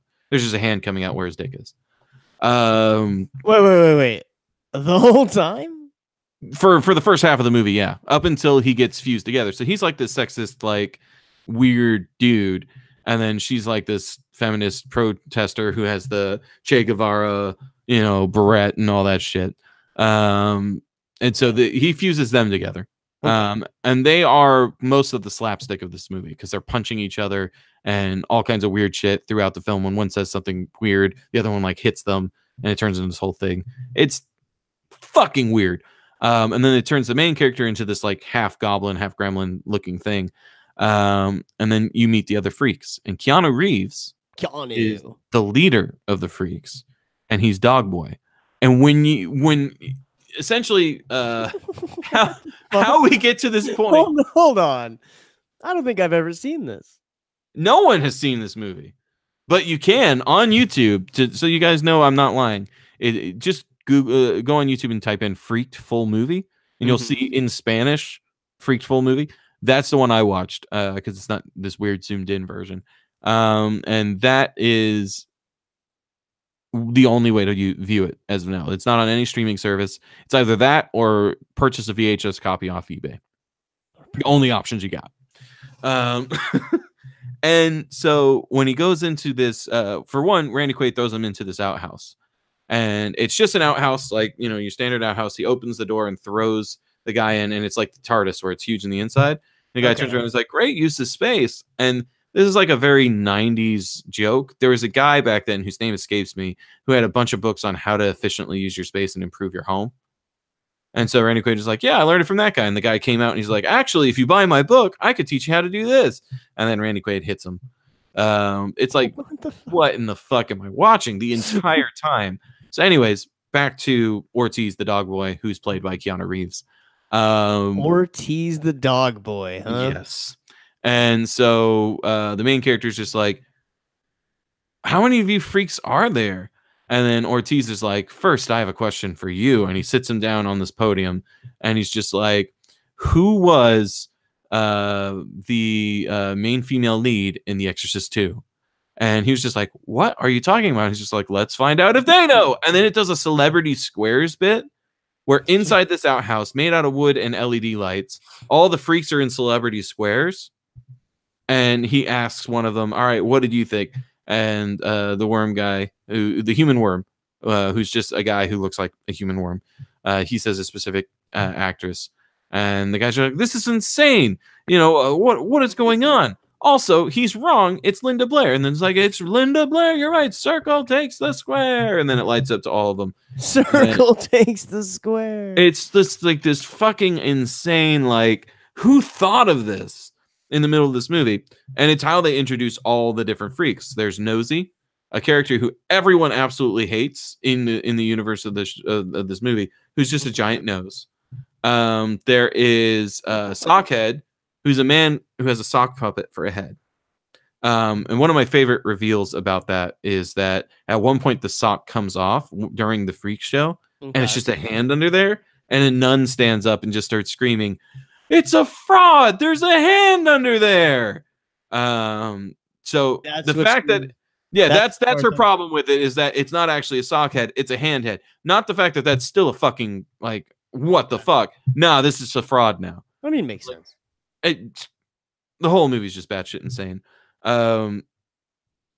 It's not even really worth going over the whole plot. The whole idea behind it is the freaks work together and learn, to overcome their differences and stuff. But there's just a few key things I'm going to point out real quick, and then I'll get into the other thing. Favorite moments. One, Mr. T's character in this is the bearded lady. And essentially, all of the freaks give their backstory on how they got turned into freaks. And Mr. T's he rolled in with his semi-truck because he's a truck driver. He shakes Randy Quaid's hand. Randy Quaid leans over to him and whispers to him, you'd be better without a dick. And then Mr. T kind of like gets in a fighting pose. And then Randy Quaid's like, whoa, you can keep the beard. Yeah, Randy Quaid's like, you'd be better without a dick. You'd be better without a dick, is what he says to him. That's the direct line. And then Mr. T gets in a fighting pose, and then Randy Quaid's like, whoa, you can keep the beard. And then Mr. T's like, his hands go to his side, and he goes, you know what? And then he hugs Randy Quaid. And So, I then mean, hold on. Were they implying that he would be okay with yeah, well, it's a situation where as long as he got to keep the beard, yeah, he was okay with it. And then it cuts to him, and he's just like, and that's when I realized that I like being a woman, and this is me, and I like me, and like he's like the sweetest character in this whole thing. Like, there's a talent show portion of the Freak Show where all he's doing is someone's hair, and he's just explaining to the audience, and it's a bunch of burly men and stuff like that, and they're writing notes on it, like, and they're like checking each other's beards and stuff to like take these tips that he's giving, where he's just like, if your hair is like hers, you might want to try this because it'll bring out these features for you and stuff like that. And remember, it's your hair, go crazy with it and just have fun. And it's just like this whole bit of just like these burly men like, oh yeah, this is what I could do with my hair. Okay. And one of my favorite freaks in the whole thing is when they're doing these flashbacks, it just zooms in on this hammer that's on the ground, and then it shows the character's face, like, what? And then it zooms back and then on the hammer, and it shows a flashback of Randy Quaid picking up a wrench and being like, and then dumping it in a cup of Zygote 24, and then out comes the hammer. And then it zooms back out to the hammer, and then the freaks are like, yeah, man, that's rough. And they're all like crying and stuff. Okay. Basically, he turned a wrench into a hammer, and that's its mutant. The only reason why I bring that up. Wait. Hold on. If a wrench gets a mutation, it turns into a hammer? Well, he controls the mutation. Oh, so he can control it. So it's not random. He has a machine that programs the Zygote 24 to create whatever he wants. And the only reason why I bring up the hammer bit specifically is because at one point, all the freaks are trying to escape. And the main character tried to escape by beating up a milkman that came out there and then dressing in his costume and trying to escape. But he got captured by the Rastafari's, which the eyes of the rotating statue roll out of the mouth and carry machine guns, and they're just Rastafarian eyeball. They're like, don't move, man, or you get shot, man. Come on, we're going over here. Like, it's just like ridiculous. This whole movie's fucking insane. So he gets captured. He comes back, and then all the other freaks somehow got milkman costumes as well. And they're like, damn it. 12 milkmen is feasible. 13 is insane. Now no one will believe that we're milkmen. Get your own way to escape. And so, but what I love is they put a little milkman costume on the hammer because they're having him escape with them. And it's this whole thing. And at one point, the leader of the freaks and the main character, they're doing like a knife fight. Okay. Because, the leader of the freaks is like, you can't go out that way. There's Rastafarian eyes with machine guns. We can't do that. Rastafarian eyes. And are they eyes? Like they're eyeballs. They're eyeballs. And their mouths are the iris. It's fucking weird. So they're having a knife fight, and Randy Quaid looks outside, and he's just like, that's a lot of milkmen. And it's just like, oh shit, it was too many. It's just like, they're all on the same route. No wonder they fight. Like, what the fuck is this movie? No wonder they fight. It's worth watching just so you can be like, what the fuck did I just watch? So I'm not gonna get into it anymore. I've already spent more time than I planned on just to talk about it, just because there was more to unpack, I guess, in my mind than I thought. But it's just, check out the movie. It has hilarious moments, and it does some Simpsons jokes before Simpsons did them, which is amazing to me. But I'm gonna stop with that one there, and I'm gonna get into the main feature. Dude, real quick, that did sound like a fever dream and like utter nonsense. But I'm pretty sold. And what was it called? Because I want to look it up. It's called Freaked. Like Freaked, and it's a 1993 film directed by Tom Stern and Alex Winter. And Alex Winter, he's Ted. Freaklandia. And Alex Winter is the main character. Full movie 7 years ago. Someone posted it up. An hour and 15 minutes. Yeah, it's a fairly short movie. It's a quick, just like turn off your brain and be like, what the fuck am I watching? and it has some funny moments. Don't get me wrong, but it's Well, still I saved it. yeah. Definitely watch it when you get a chance because I'll it's be fucking checking it out for sure. yeah. But so anyways, the main feature of the night, the thing I actually intended to talk about is I've noticed recently a lot of people have been posting up articles about Rudolph the Red-Nosed Reindeer. And it makes me sad because I wanted to do Rudolph the Red-Nosed Reindeer and then everyone else started doing it. So now my hipster side is just like, man, I wanted to do it. Now everyone else is doing it. No, it's not as cool. But I'm still going to fucking do it because fuck it. That movie's fucking terrifying with the implications. So let's just go ahead and dive right in. Everyone's seen Rudolph the What's Red-Nosed funny Reindeer. though is I don't think a lot of your implications are the same as what the internet thinks. Well, yeah, I mean that is where we differ between me and those articles because in those articles it's more of a well, this movie is got some bad messages or whatever, and I'm like, yeah, it does, and I touch on that. Also, did you ever notice that Hermie, the elf who wants to be a dentist, is the only elf that has hair that's visible from outside his cap? It's the blonde hair, and Yeah. also is the only elf without elf ears. So the elf ears thing, apparently, I must have forgot about. The hair, though, I just assumed he was bad at brushing his hair. I mean, it's definitely possible that he's bad at brushing his hair, but the reason why I think he's bad at brushing his hair is because he was never taught to brush his hair because in elf society, that might not be a thing. Because I think he's a human. And I think the reason why he wants to be a dentist is because he's not an elf infatuated with toys. He's the only one with human ears. Wouldn't he like grow bigger than everyone? Well, we don't actually know how old Hermie is. For all we know, he's still a child, and he's just next to the other people. I mean, he definitely acts childlike, which, I mean, granted, in elf society, that's kind of a feature of being an elf. Like, he plays with toys. He made pretend on the dolls for his dentist practice. He's like, oh, we're going to have to work on this. So either someone abandoned him, and Santa took him back and just decided to use him as slave labor. Or he's just full on a kidnapping victim a la Krampus. So that's just a weird thing I noticed.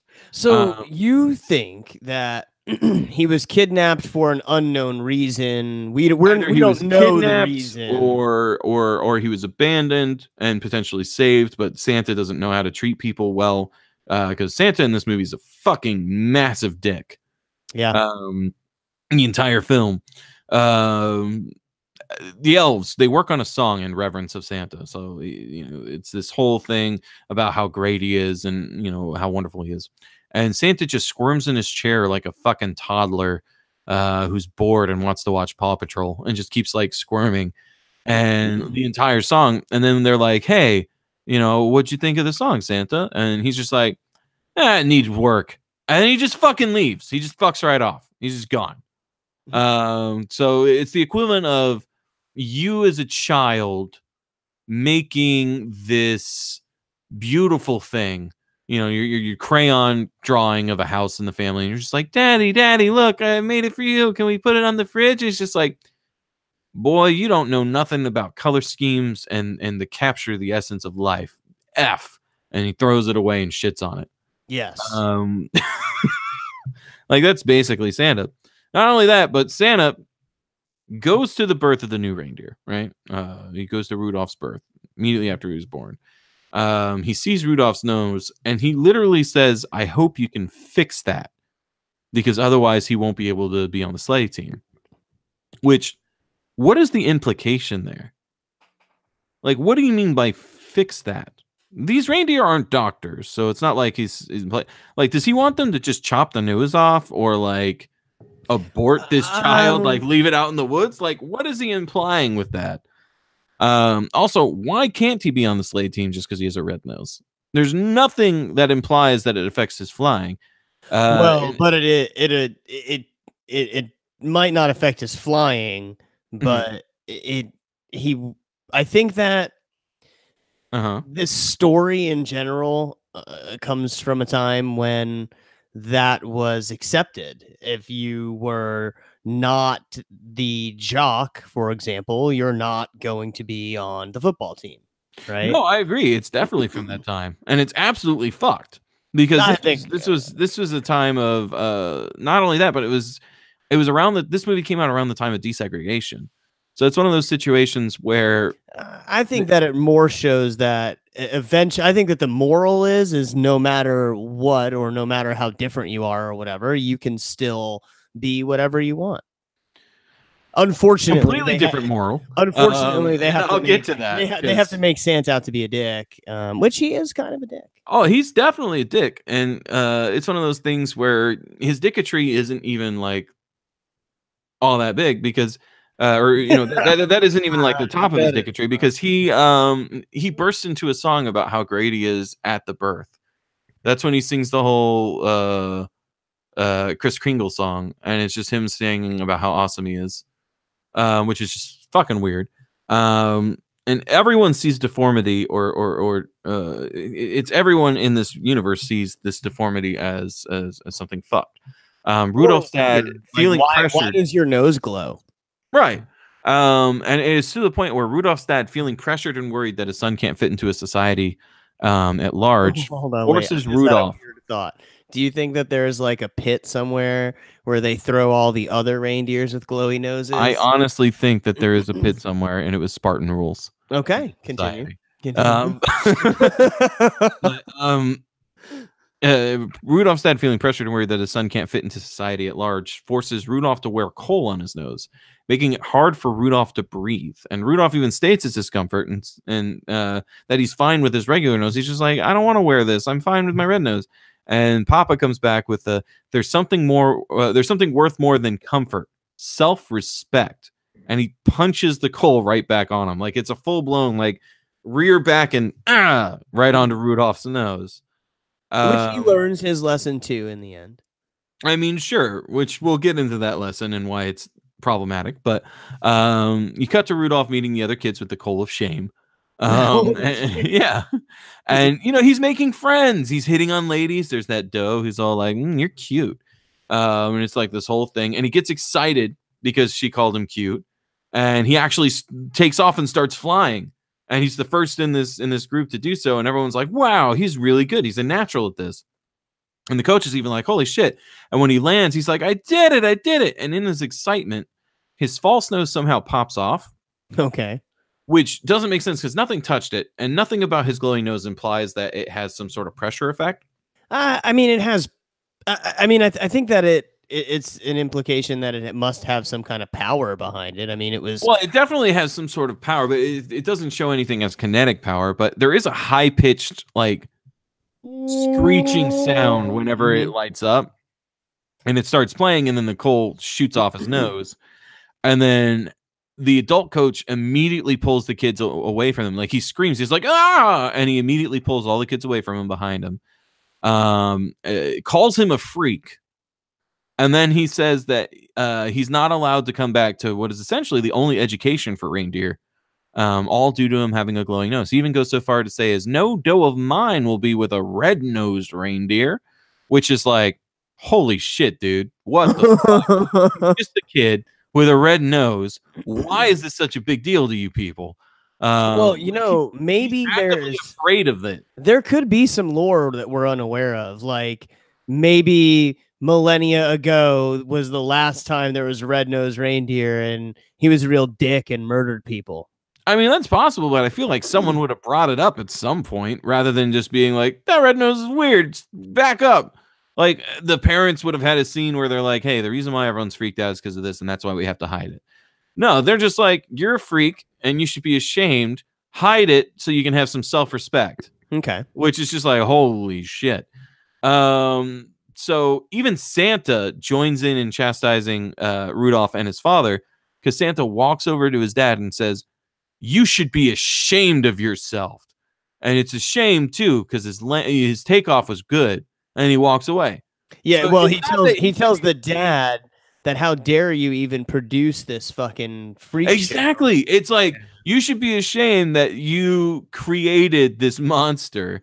And didn't immediately throw it in the pit. Exactly. That's the implication I'm getting. Because it's not, you should be ashamed for hiding his nose and not letting him be himself.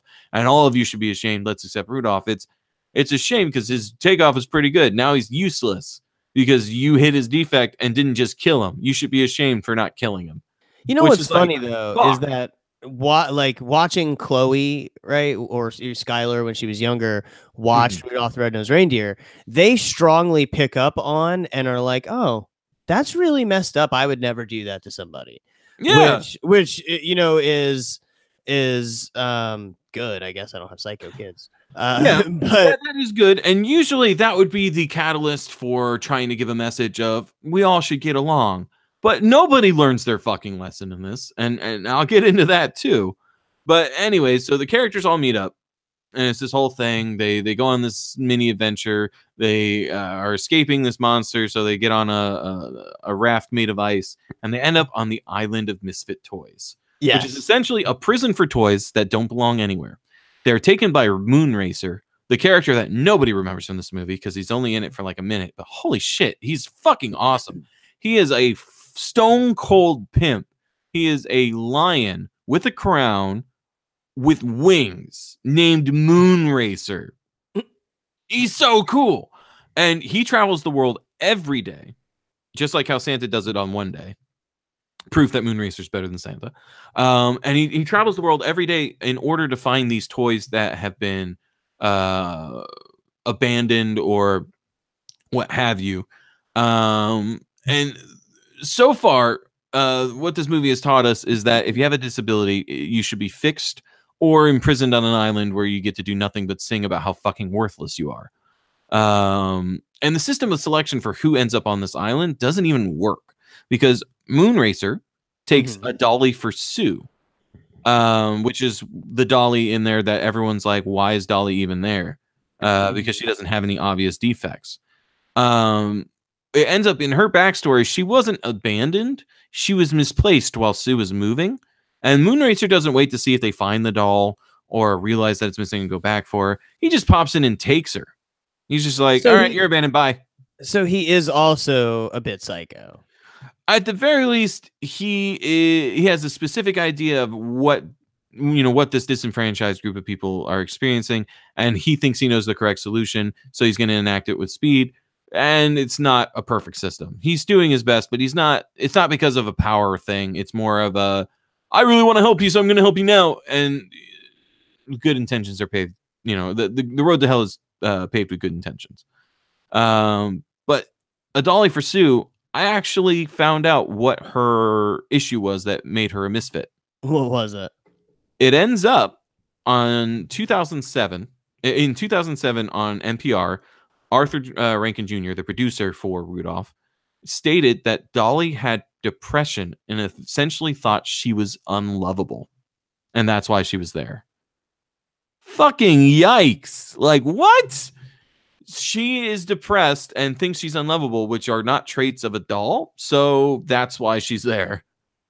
Which is just batshit insane. And ultimately, we all know how the movie ends. Everyone suddenly sees the value in Rudolph and celebrate him because the value his nose provides because he's able to save Christmas or whatever. But it's only because it has value. They were going to keep him disowned and unloved forever, if not for the fact that it benefited Santa directly. And what's even crazier is that if they never needed him, if the storm never came, that they decided, you know what, that freak's fucking nose might be useful for this. Let's make him the head of the sleigh. And all right, maybe some people with disabilities have value as long as they're able to, produce for the whole. Like, if they didn't need him and he ended up still being abandoned and out on the fucking woods with a weird prospector, the universe would have fucking ended. The entire universe would have been destroyed. And what I mean by that is there is a lesser known sequel to Rudolph the Red-Nosed Reindeer. Okay. And that sequel is Rudolph's Shiny New Year. And it is I've seen this too. I've seen infinitely more insane. Mm-hmm.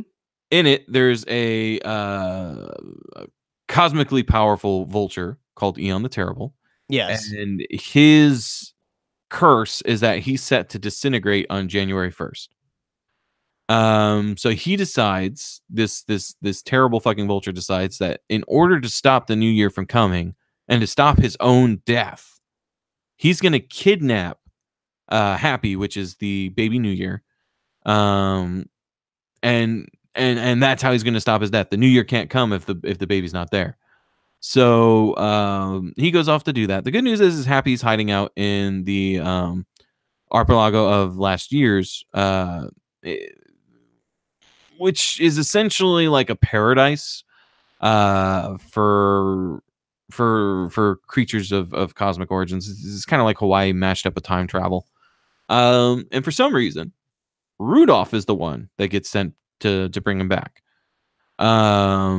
Which is insane to me because Santa knows when you're awake. He knows when you're asleep. He knows when you've been bad or good. He's a being with omnipotence when it comes to children.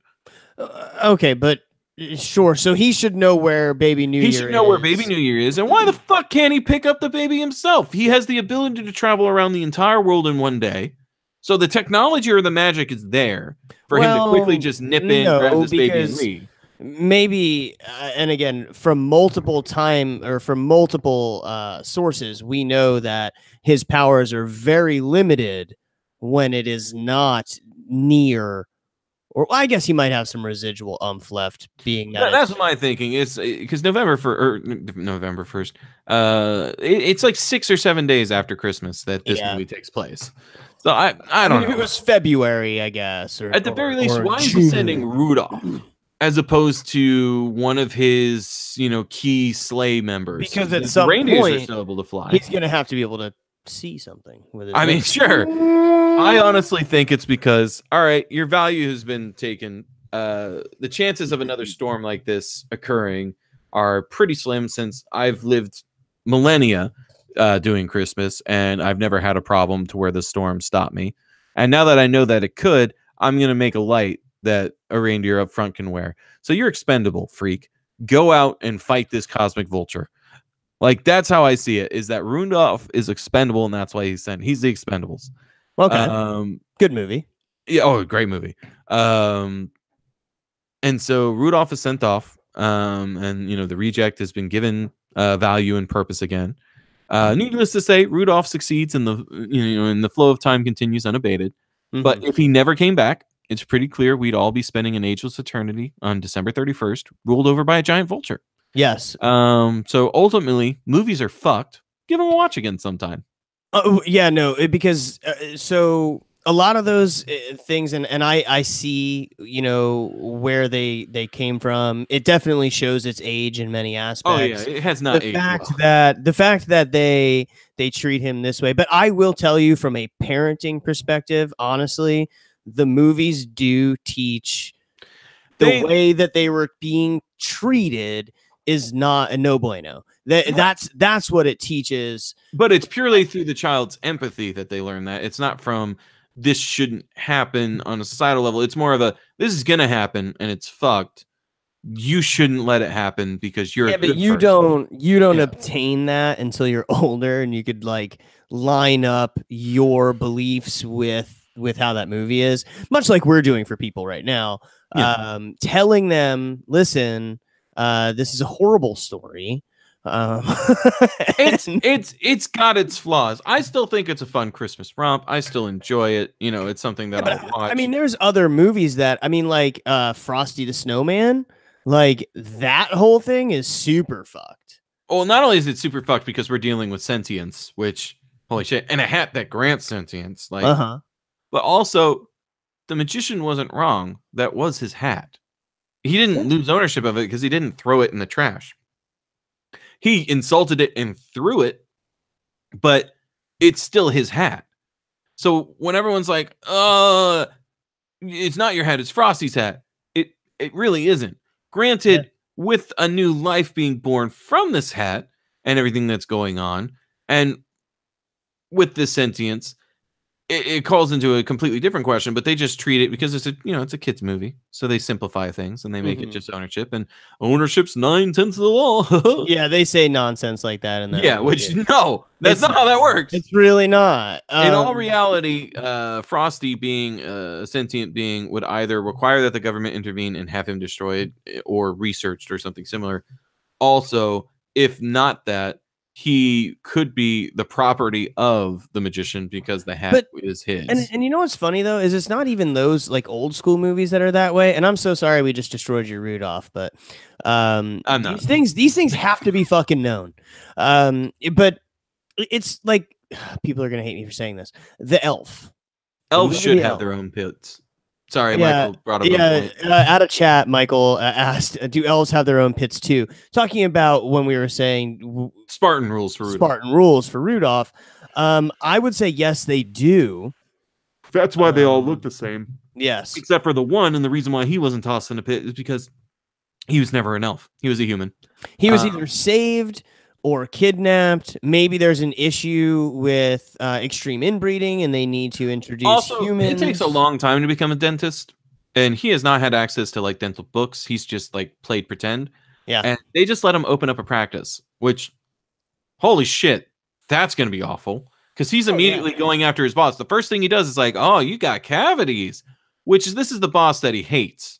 So I'm thinking it's more of a hostile scene where he fucking ties him down. He's like, this is gonna hurt, but it's for your better health. And he's like, I don't know anything about dentistry, so do your work.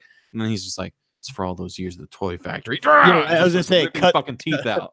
Cut scene to a movie that's actually in October, right? But yeah, dude, honestly, even newer movies are like Elf, right? The movie Elf or The Elf. I mean, think about that.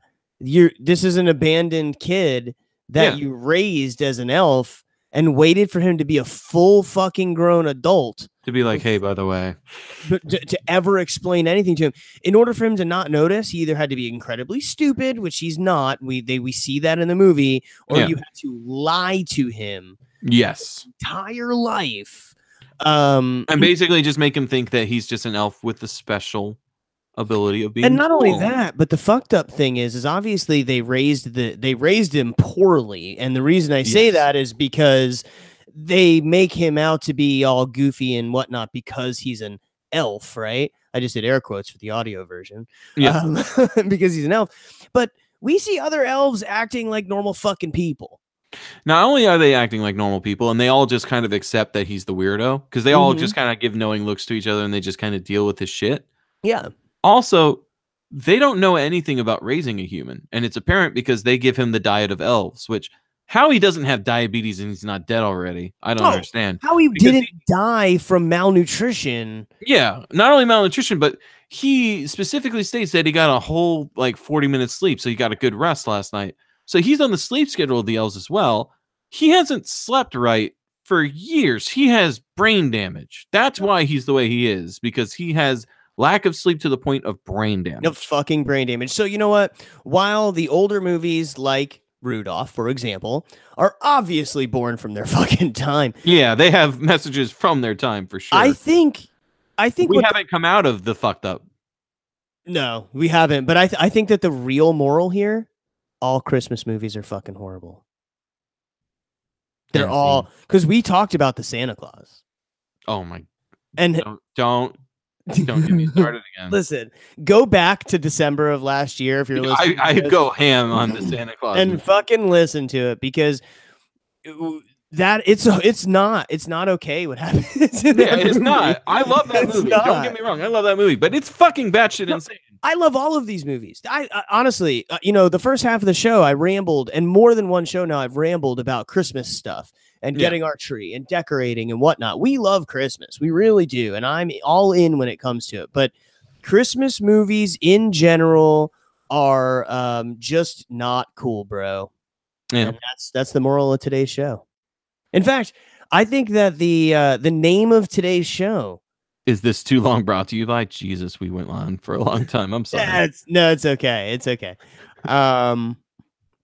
It is. I think the name of today's show is going to be, I don't know, something along the lines of Christmas movies are no good, bro. But I would say we fucking nailed it. That we fucking nailed it. Much like. Yeah, I don't know where I was going with that. Yeah, don't finish that. Don't finish that. No, don't finish it. Christmas time. Don't think about anything specific with nails. All right, y'all. Nailed it. See you. Bye. I guess I will attempt plug us.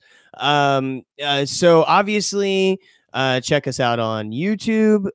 If you're here on YouTube right now, and this is how you found us, check us out anywhere that you get a podcast: Google Play, iTunes, doesn't matter.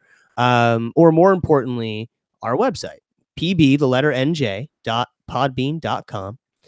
You can see all of our episodes there, and we link that in every show note. Oh yeah. Everywhere you go, though, whether it be YouTube, whether it be Google Play Music, whatever, PB, podcast, you'll know it's us because you'll either see the crossbones sandwich or you'll see the sandwich grabbing its butt and seductively looking at you. One of my favorites. We know what the ladies like. Yeah, yeah, we do. Also, check us out on Facebook. Again, PB, on Facebook. We're pretty much we're there at least once a week. So we record once a week. And yeah, check out our backlog of shows. I mean, honestly, we really appreciate you guys. No joke, we joke about our 5 listeners, but so many of you have started listening. So many of you are listening after the fact, going back and watching. We actually have people watching videos now, which is creeping me out. Whoa. Yeah, for real. And honestly, me and Bryce talked about this today. We've noticed a surge of people that tend to listen to older shows. We're sorry. Yeah, we're sorry for that. Yeah, quality is air quotes again, better now. But yeah, thank you so much for joining us. We really appreciate it. We love you all. And nailed it. Recording stopped. All right, I'm gonna start immediately uploading. Yeah, I have to export and such. If you're here for the audio version once again, or for the video version once again, we really do appreciate it. You want to make me moist? Yeah, for realsies. But thank you so much for being here. People who were in chat, people who were here live with us. I've seen several people come in and out today, so thank you so much for that. And bye. Bye-bye.